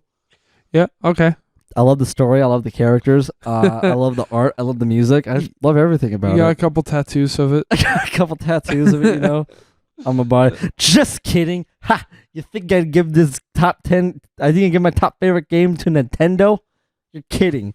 My real favorite game is Super Mario Bros. 2. Okay. A masterpiece. All right. The best one. Yeah. Oh, I love Donkey. Okay. All right. Yeah. Number 1 is actually Dark Souls. You did say that. That's what I didn't know if you realized. Wait. Like just like a minute ago. Oh yeah. Oh yeah. 'Cause you were like, "Who's the Spider-Man or Dark Souls?" I was like, "Oh well, we know what your number 1 is." All right. Well, I guess maybe I'm not sobering up. Yeah. Shit. I just completely fuck. Sweet. Fuck. That's it. That's our decade lists. We did save games for the end, even though like half of them were already talked about, and then we just like fucking mulled over it as fast as we could. Pretty much. Well, we like talking about our favorite games. We like games. Yeah, we've What? done it so much at this point. All right. So that's that. That's the Well, that's long episode. That's the decade wrapped up. Decade review. All right. Really quick. Happy New Year, Really everybody. Quick, no, really quick lightning round. What's your favorite meme of the decade? No, I don't know. What, Obviously- do you have that? Yeah, it's obviously Baby Yoda. So did you just, Or with Minions. did you just do this for a joke? Yeah, pretty much. Because I don't have The a real actual one. best meme is Uganda Knuckles. Oh. Well, all right. No, I'm kidding. I don't fucking know. I just asked. Okay, cool. Well, we have to wreck each other. Yeah, you have to give recommendations because we skipped the last one. Yeah, we did. We forgot. Actually, you didn't. You just always wait till I say we'll see ya, and then like you're like, so we forgot to do recommendations. Yeah, I'm like, heh. So I got off scot-free. Yeah, bitch. Yeah, baby. All right. Well, what is your recommendation, laddie? Oh, okay. You want mine first? Well, because you were busy thinking about it. And you already know mine. No, I knew what I was gonna do. I've decided to give you a long album like you did to me. Asshole. But I'll give you some rules for it. Okay. So this album's 28 songs, but it's a punk rock band. No use for a name. Who I don't think I've shown you too much of. I don't remember. You've showing heard me some at of them all. here and there over the couple years we've known each other, but I don't think I ever like blasted you out with them or anything. What's it called again? The band is No Use for a Name. But the album. The album, you're gonna have to go to their releases and scroll down to the compilations. I'm just giving you all the best songs. That's their best of compilation. If you You're giving couldn't me tell. the best of compilation. Okay. Yeah, that seems to be the best way to approach doing this. And my rules for it, because it's an hour and 18 minutes long, take note of what, like, listen closely, of course. And take note of what you like and don't like when you first listen.